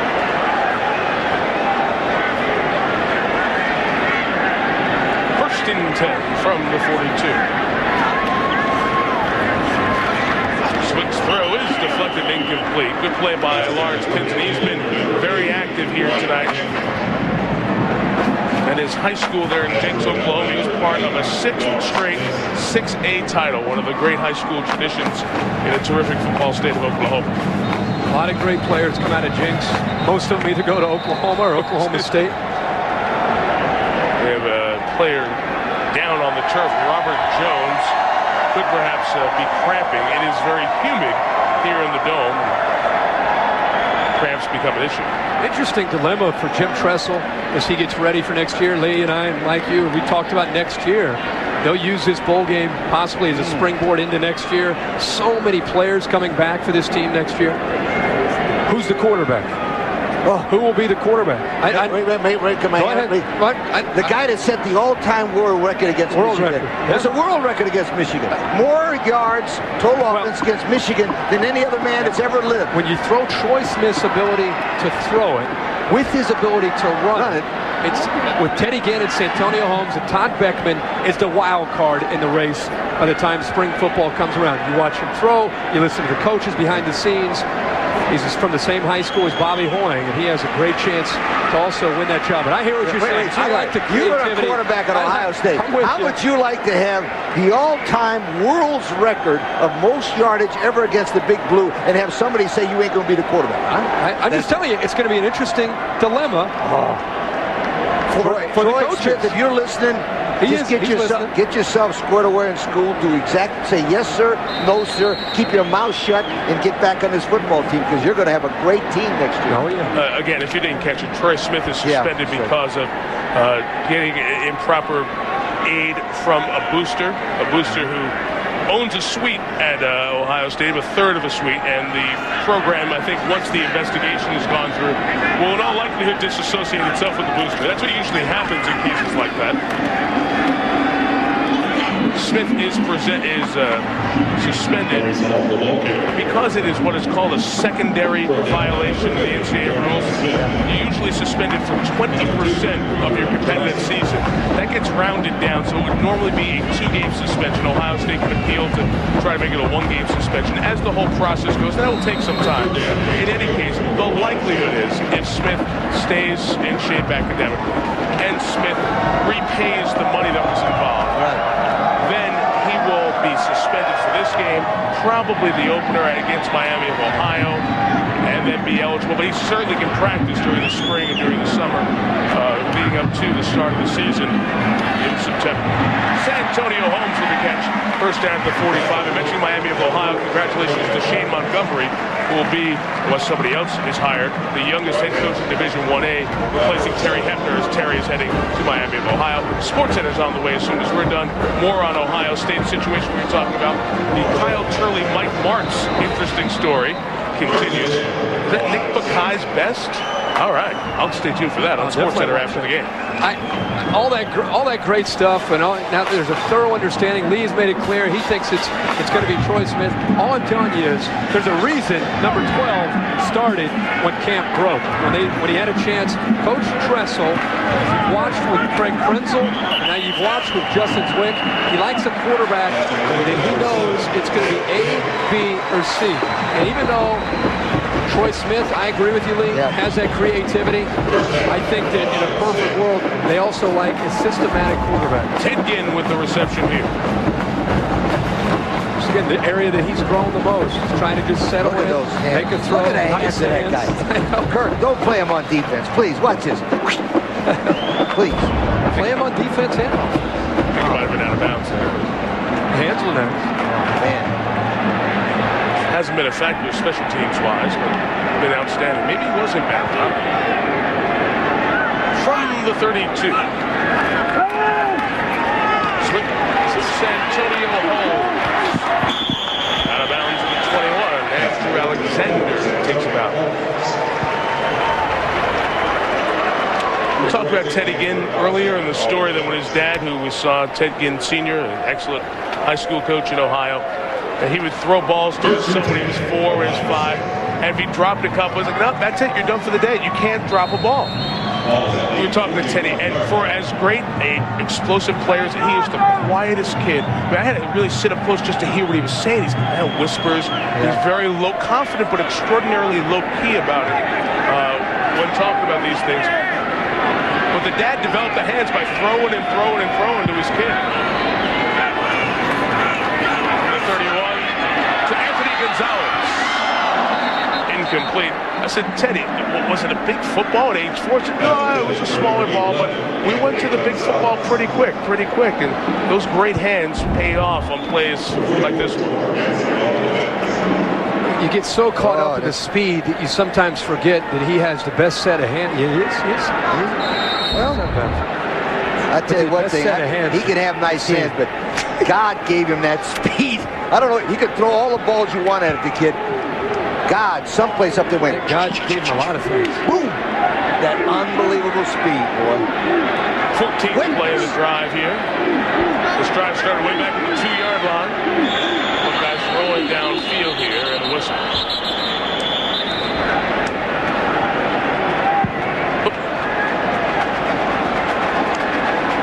Timeout called. We did. Single timeout with 12:20 remaining in regulation. 30-0 in the Buckeyes. We'll be right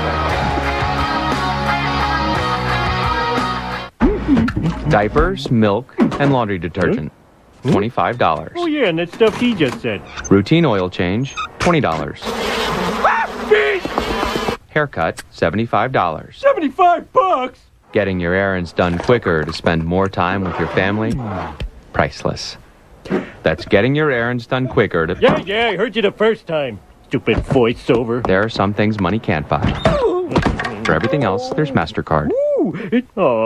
Fresh, made to order. Sonic's got it, others don't. At Sonic, you won't find any microwaves around here, but you will find delicious all-beef burgers served with the freshest ingredients around and made after you order them, the way you like them. It's not just good, it's Sonic good. The best shark movie since Jaws is now on DVD with deleted scenes, bonus featurettes, and 2 audio commentaries. You may never go in the water again. Open Water, now on DVD. Trailers don't have anti-lock brakes, crumple zones, or airbags. That's why we designed the new Ford Super Duty with the only integrated trailer brake controller, part of our exclusive Tow Command system. Because what good is towing a 19,200-pound trailer if you can't control it?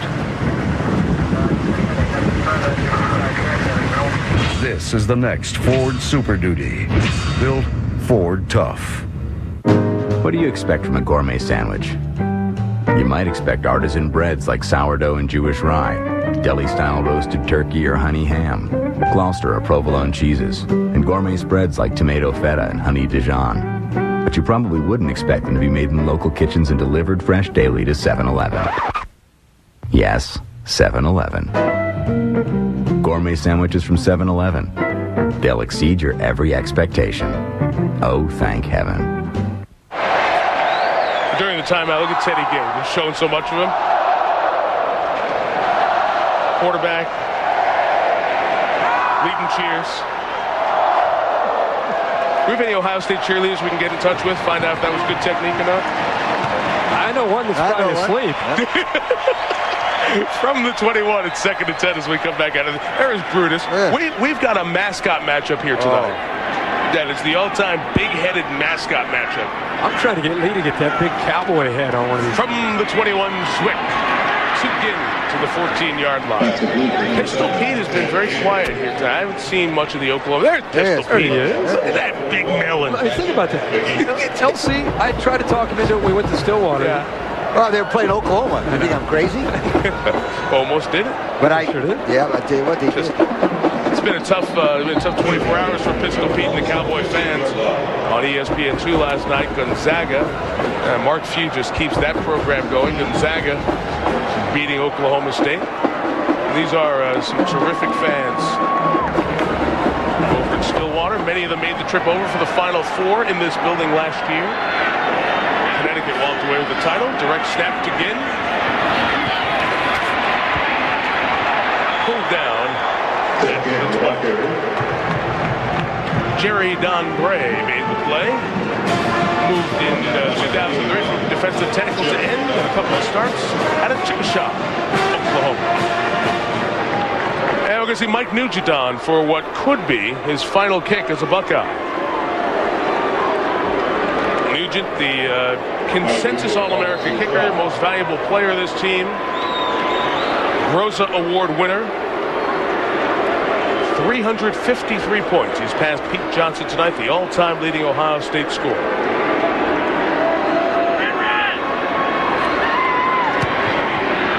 .356.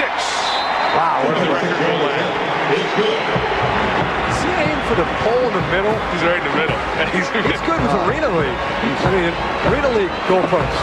He's an athlete, too. He played quarterback in high school. Did he play? Where did he go to high school? He went to Centerville. He's ran the option attack. That's why he's an athlete. He's got a head case. He helps. Not the only Centerville guy in this building tonight. We'll talk more about that when we come back. Buckeyes up 33-0. Say it with me. Say it with me. Here we go. Let's go, insurers and adjusters. Let's go. Grill. Let's go, insurers and adjusters. $80. Cut that meat. Sandwich. Cut that meat. $6. Cut that meat. Gas. And it's full. $20. You're my favorite accountant. Tommy, please. Johnny, please. You're on my fantasy team. You're my favorite worker. Fans. Yes. Woo! Priceless. There are some things money can't buy. For everything else, there's MasterCard. Okay. Never gonna wash his hand. Right here. Look at that.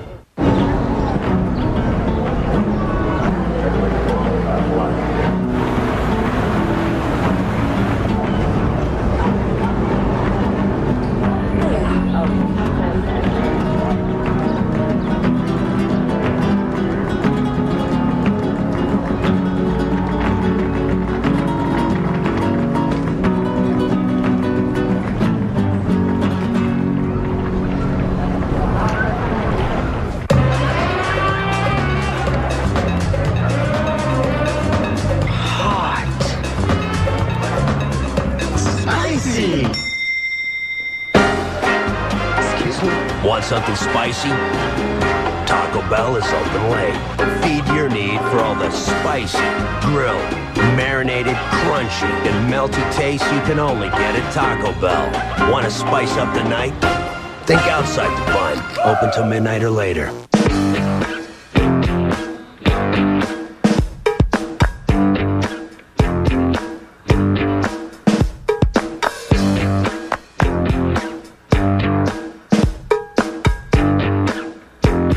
Performance and handling like a car. All-wheel drive capability like an SUV. The totally new Ford Freestyle. One vehicle, endless possibilities. Ford, built for the road ahead. Little to cheer for the Cowboys here tonight in the MasterCard Alamo Bowl. 33-0. That Mike Nugent field goal. 72. That's the most now in Big Ten history. Dan Nystrom of Minnesota had 71. And Josh Houston will get his second opportunity to kick off. 50-year senior out of Findlay, Ohio. And he cranks out a touchback as well. Well, we were kind of joking around with Kirk before. His high school, Centerville High School in Ohio, has produced some very good players over the years. A couple of pretty darn of good ones and important ones of this Ohio State team.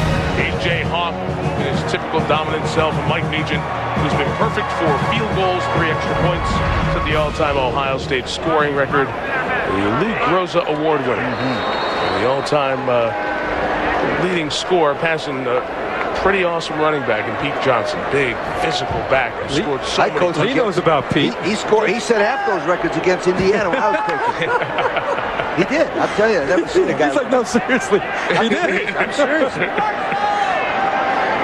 Donovan Woods, first down for Oklahoma State. He's scrambling out of the pocket. Nice run by Woods. Takes it out to the 48-yard line.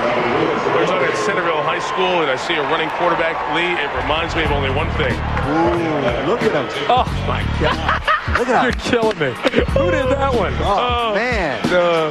I didn't do a very good job on my Christmas shopping list, but while I was shopping, I called our producer, Bo Garrett, and we got to find a high school picture of Herbie, because I haven't. I've seen the Sunshine Scooter with the flag looking good.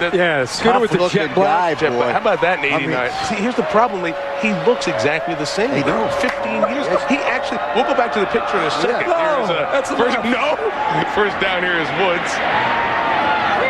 Flipping. I think the only difference. Well, if we go back, I think he actually looks younger now. He does. I look younger now. He got the hair tightened up. I got the helmet head going there. You know what? He has a little bit different color. You notice hair now. Notice the hair. Notice how tight the hair is back in the old days, Centerville days, compared to today with the way these guys are growing. How about with A.J. Hawk growing his hair? I know. You're not getting out of this. He was a tough-looking kid too, wasn't he? Well, yeah, you know, that's see, this guy's got. Oh, there you go. Santa hair there. There's Santa. So there's another kid on the Ohio State team from Centerville, Brett Ullery, who's a sophomore. His dad is the coach, correct? Head coach. Ron Ullery. 2nd and 7 for Donovan Woods and the Cowboys. Complete to his brother Dewan. Inside the 30, and a first down, a gain of 19. More on Mike Nugent now with Jill. I had an opportunity to talk with him at the luncheon yesterday, and I was so impressed with him and other Ohio State players. And with Mike Nugent, all of the teammates love him, and he's a kicker. But the reason they love him is because he's on the field after practicing kicking. He goes and practices with the team on offense, on defense, catching balls for the quarterback. But the Buckeye fans love him. They chant Nuge when he takes the field. The teammates love him. He's one of the captains. Very impressed with this guy, and he has such a future at the next level, guys. Yeah, we'll talk about that in a second. From the 30 here is Woods taking off again. Nice moves by Donovan Woods. The Buckeyes have never had a shutout in a bowl game in Oklahoma State. Trying to keep it that way here inside the 9-minute mark. That's such an important factor with place kickers, in my opinion, punters. Guys who are involved, lifting weights, running, showing the rest of the team that they're willing to sacrifice as well. So there are a lot of kickers who do their drills at the beginning of practice, and then they go inside, and they're done. They stand around and watch practice. Nugent is heavily involved, and I think that's a smart decision for any kicker, because then there's not as much pressure when the game-winning kick is on the line. You're part of the team. You're part of the group. On the reverse in the hands of Prentice Elliott. Tackled at the 13 by Bobby Carpenter. Part of that linebacking core. You guys brought up Mike DeAndrea earlier. He was the top linebacker in the nation coming out of high school. Mike injured his knee and has been out the second half here in this 2004 season. Talking to him, it sounds like his rehab is going very well, and he expects to be back full speed next year. On our way to Sports Center, it's 2nd and 4. Cowboys trying to get on the board here in the 4th.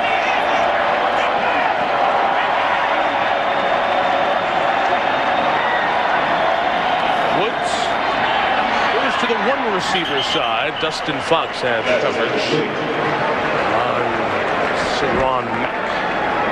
You know, just looking at this Ohio State team, Kirk and I were talking off camera before. The last time I saw this kind of intensity with 33-0 was with the Oklahoma team. Right. Remember we had them, and they just feel like they got to have a shutout.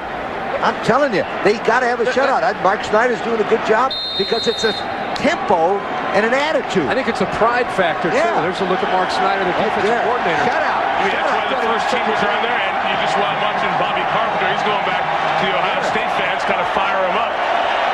That's like you said. Oklahoma's the first place I saw like this. They build a national championship team. This is 3rd and 4 for the first down. Woods hit as he threw. It's complete. They'll have it first and goal. That's the fullback, Shaun Willis. Bench is 500 pounds, a hard-to-tackle guy. Yeah. Boy, I love Shaun Willis. This was Carpenter pre-play. Trying to get him juiced up, but still the Cowboys respond with the 4th pass catch of the year by Shaun Willis. I like Shaun Willis because he's asked to do so much at 260 pounds and be a big blocker for Warrency, but they also give Les Miles a lot of credit and Mike Gundy. They get him involved. They've done a good job. Mike, he runs a 4.5 40 to be 260 pounds and bench press over 500 pounds. A special athlete at fullback.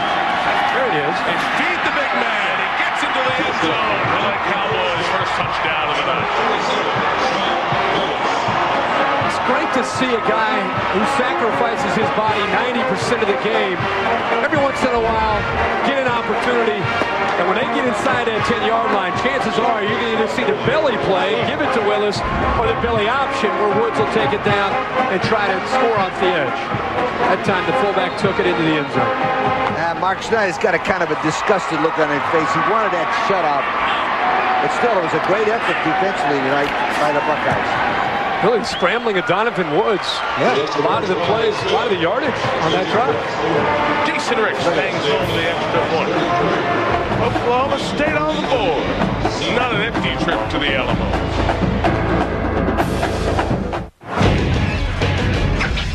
Tonight on SportsCenter, can the Buckeyes boost their program after the latest blow? Are the Yankees working to get the big unit to the Big Apple? And find out LeBron's latest milestone on SportsCenter after the game. Stop, my side hurt. And then the doctor said, I'm going to hook you with the bill. No, he didn't. You made that up. Yeah, he did. I think I can hear my teeth. I have an awesome announcement. GMS pricing to the public is back this week only at Greenwood Chevrolet in Austintown. Lease a new 05 Malibu for $89 a month or a new 05 Impala only $118 a month and save some dough on a new 05 Trailblazer only $225 a month. Greenwood Chevrolet kicks GM's red tag sale into overdrive with GMS pricing to the public. So hurry in now, because Greenwood's got it. Greenwood Chevrolet on Mahoning Avenue in Austintown. Through the dirt on a Honda CRF, ripping through the berms, left, right, left, right, left. Turn around safe and fair, whether I win or not. It's fun just catching air and grabbing the whole shot. Oh, my bike wails under trails, Honda leads the way. Oh, what fun it is to ride CRF for the holidays. Get great financing on gifts that go. Hurry in to Golan's Honda sales at the Market Street Bridge in Youngstown. ESPN's presentation of the 2004 MasterCard Alamo Bowl. Brought to you by MasterCard. There are some things money can't buy. For everything else, there's MasterCard. And in part by the next Ford Super Duty. Tougher, stronger, smarter. Thanks to Derek Fox and the rest of the folks who run the MasterCard Alamo Bowl for their hospitality here this year. 7-4 teams meeting, and 33-7 one-sided with Ohio State. But Shaun Willis's 9th career rushing touchdown has put Oklahoma State on the board. Stu and Ravi standing by for SportsCenter. Little sky kick is fair caught by Santonio Holmes, and Ohio State will take over at its own 32-yard line. Well, I mentioned this is the first foray into the bowl season for the Big Ten. Here are the other games. We talked about that doubleheader, the AutoZone Liberty Bowl with Boise and Louisville, followed by the Miami-Florida game in the Chick-fil-A Peach Bowl. The Minnesota-Alabama game is the first of that triple header, and that will be a terrific game with a great running team against a fabulous running defense. And there you see Purdue, Arizona State down in Texas. The Outback Bowl after game day on New Year's morning, Wisconsin and Georgia. the Capital One Bowl down in Orlando with LSU, and then, of course, Michigan, Texas in the Rose Bowl presented by City. No matter what people say about the BCS, taking the importance away from some of these bowl games, I still think it's a factor when you get Big Ten, SEC, and Pac-10, Big 12, and you have all these conferences competing against each other in games that matter, and there's a lot of conference pride on the line, and I just love to watch those kind of games. That was the first carry for Antonio Pittman, by the way, the leading rusher yardage-wise this season for the Buckeyes. A game like Minnesota-Alabama, and I like that matchup. You know, I just think I think it's exciting to see, and I think the players realize that there's a lot of bragging rights on the line there. That's the first of the 3 Big Ten SEC matchups, and the big BCS leagues, with no disrespect to the WAC or the Mountain West, leagues that have played well in bowls here this week. When these big leagues get together, because we don't see it as much in the regular season, it's a lot of fun for the fans. Pittman a loss of 2 on that play. It's unfortunate that athletic directors are getting away from those great intersectional matchups in September. Great matchups in September are far and few between. I mean, you look next year, here's the other bowl games. What do you like there, Lee, in those games? I tell you what, that Wisconsin-Georgia game could be exciting in the Outback Bowl in Tampa. And the reason I say that is because Wisconsin is a 7-point underdog, but I think they're a little bit better defensively than other people think. And remember, LSU's Nick Saban's gone. That could be a factor right there at LSU against Iowa. He will coach the game. Yeah, I think the Big Ten has their hands full in those games. I think there's maybe a game or 2 that they can win. I think they'll struggle in those games, Ryan Hamby with the catch, stopped at the 35, and the Buckeyes are going to kick it away. We're going to look at the Big Ten bowls on the other side of this punt, and Big 12, I beg your pardon, see what's ahead for the league that has gotten 2 into the Bowl Championship Series. Texas getting in. We saw them play Michigan. Mac Brown, congratulations to Mac. That contract, 10 years, $25 million. Is he off the hot seat yet? For all those great discussions we had back in September. He just bought the seat. Yeah, he did. He bronzed it. Naming rights, the whole deal. Whatever seat he wanted. Good for him. After everything he's been through in Austin, good for him. Toronto, the kicker, very high kick. And the tackle made back to the 15-yard line.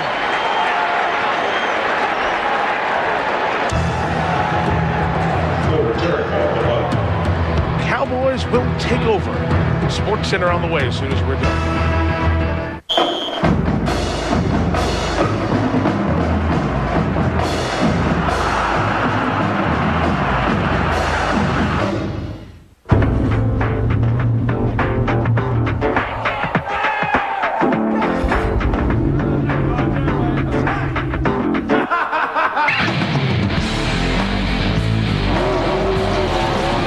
Winning wasn't everything, we wouldn't keep doing it.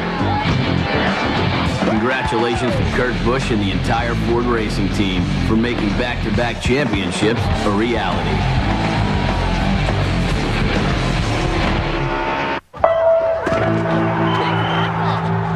Is this Parents Against Kids? Parents, are you tired of your kids going over your family's wireless minutes? And kids, tired of them hassling you just for talking? Well, good news. Sprint got rid of ugly overages. Protect your family from ugly overages. Now, 100 extra minutes only cost $5. Other plans charge at least $35, and unlimited Sprint PCS to PCS calling is included. Now you can save your money for the cleaners. Thank you. Sprint PCS. Now that's better.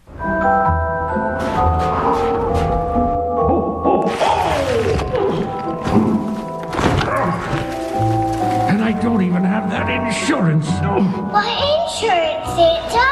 The one that pays you cash if you're hurt and can't work. Huh?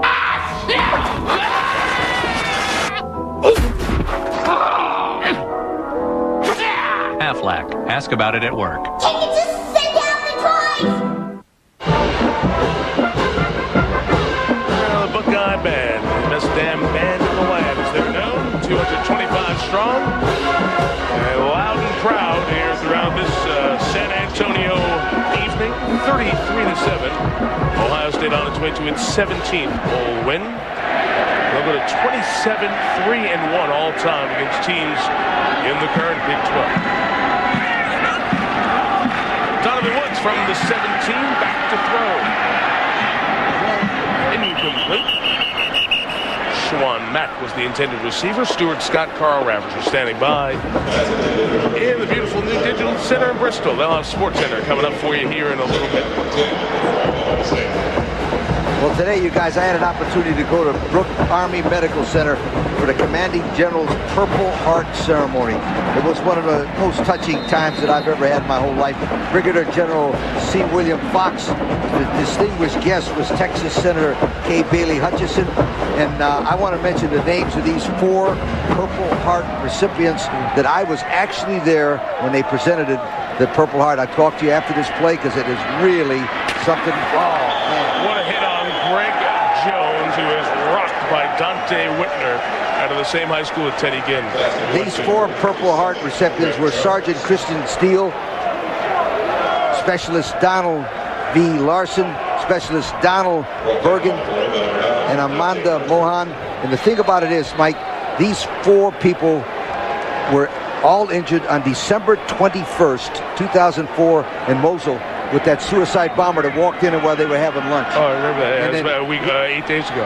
And listen, these people got them over here already, taking good care of them, and gave them Purple Hearts today. And I tell you what, that to me was unbelievable experience. I won't forget. I want to do one more thing. The Purple Heart is an American decoration, the oldest military decoration in the world in present use, and the first American award made available to the common soldier. It was initially created as a badge of military honor by one of the world's most famous, best beloved heroes, General George Washington. What a ceremony and what a place. The military is so important in San Antonio. A very strong military community, a wonderful hospital to rehabilitate some of our wounded. They also have a place called the Fisher House there. You know what it's like? It's based on Ronald McDonald. Yeah. And after this kick, I'll tell you. Ooh. Beautiful deep kick. And nowhere to go for Ashton Yabodi, the cornerback. Let me tell you about that. The Fisher House is where the husbands or the wives and the husband and family of the people there who have been injured, like in burns and all that stuff, they come here and they actually live there, like the Ronald McDonald House, Mike. Place to stay while the injured are being cared. And I'll tell you a great story. Denzel Washington was here for a banquet just last couple of weeks ago. He walked in, saw the Fisher House and said, I want to build one of those. Denzel Washington is building the Fisher House for all those people right here in San Antonio. Now, there's a classy guy, boys. Can you imagine that? So great job, Denzel. Our games so often, especially during Capital One Bowl Week, are seen on Armed Forces Television, Armed Forces Network, and to our soldiers serving overseas. Our thoughts with you this holiday season. We're glad you can enjoy some football. Get your way for a moment, a little bit closer to home. Down to the field, here's Jill. Oh, one treat for me tonight was getting to see this Ohio State band perform in the pregame performance. They do something that's called Scripps Ohio, which is incredible. I've never seen it before. They actually form out the word Ohio, interlocking in and out as they move. It's very neat to see. It's a big honor for the sousaphone player who gets to dot the I. It's a very complex seniority system. They get worked out in order for the honor for each performance. And tonight, Zach Woolley and Steve Fink, they got the opportunity tonight. There they are. There's the band. They did great tonight, guys. Yeah, nothing like the dotting of Scripps Ohio at the end of the regiment. They're the sousaphone players who are honored. Rarely is someone who is not a member of the best damn band in the land honored to do it, but one very famous person. Thank you. Has. Woody. I got another one for you. Oh, I was there with Woody Hayes. Richard Nixon or Bob Hope. Bob Hope and Woody Hayes. Imagine that. Reno Cook is always He's loud. Yeah, forget about it. It's unbelievable. No. Sousaphone player, Scripps Ohio. Just once. It's one of the great traditions of sport.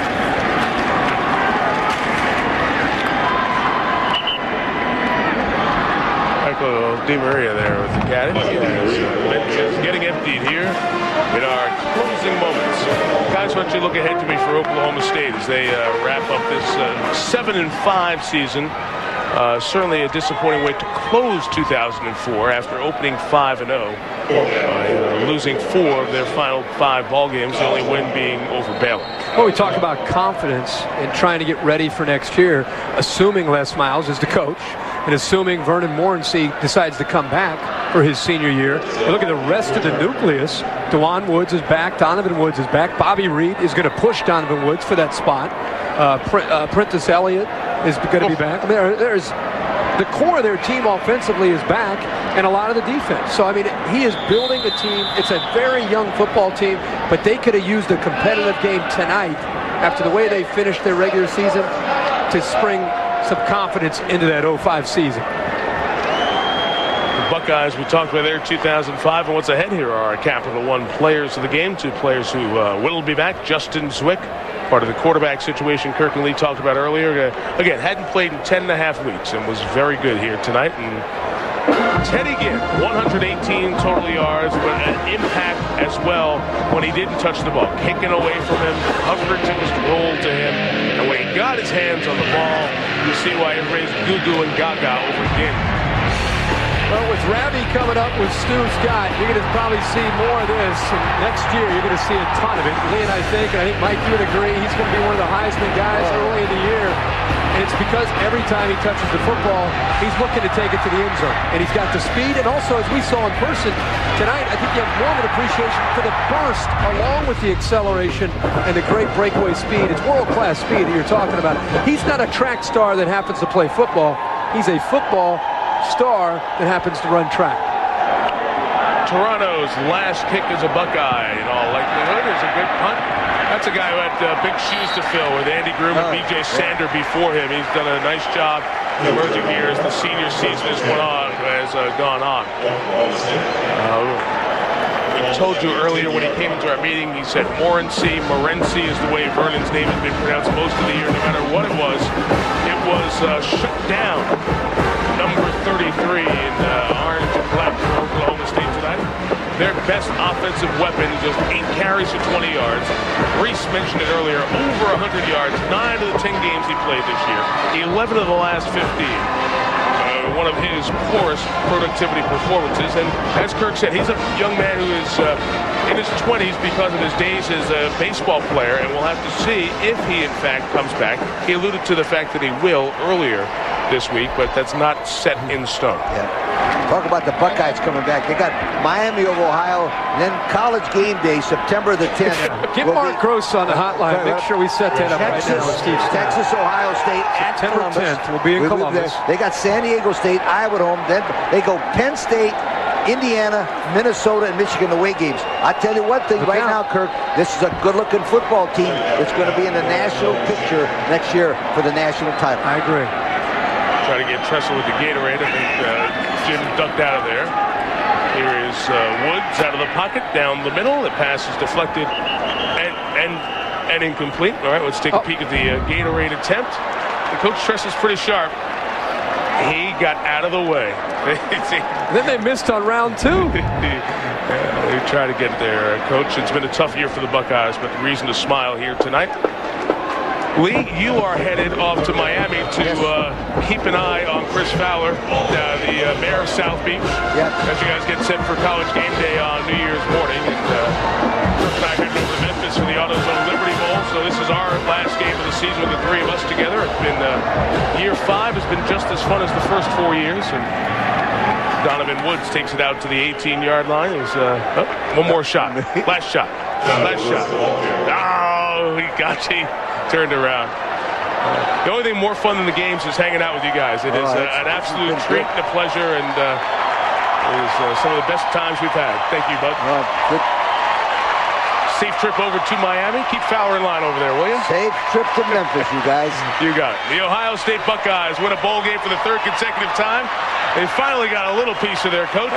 The seniors who will go out 3-1 in bowl games, 3-1 against Michigan, a winning record in their postseason game or their Michigan game, something that has not been done by a group of Ohio State seniors since 1984. Ohio State 33, Oklahoma State 7. See you over on ESPN News for the postgame extra with Lee Corso, Kirk Herbstreit, Jill Arrington, all the women and men of our ESPN team. Mike Tirico, thank you for watching this presentation of ESPN, the worldwide leader in sports. There's a whole bunch of stuff on Capital One Bowl Week sitting over there online at ESPN.com. Sports Center with Carl Ravitch and Stuart Scott is next. Good night from San Antonio, and off we go to Sports Center.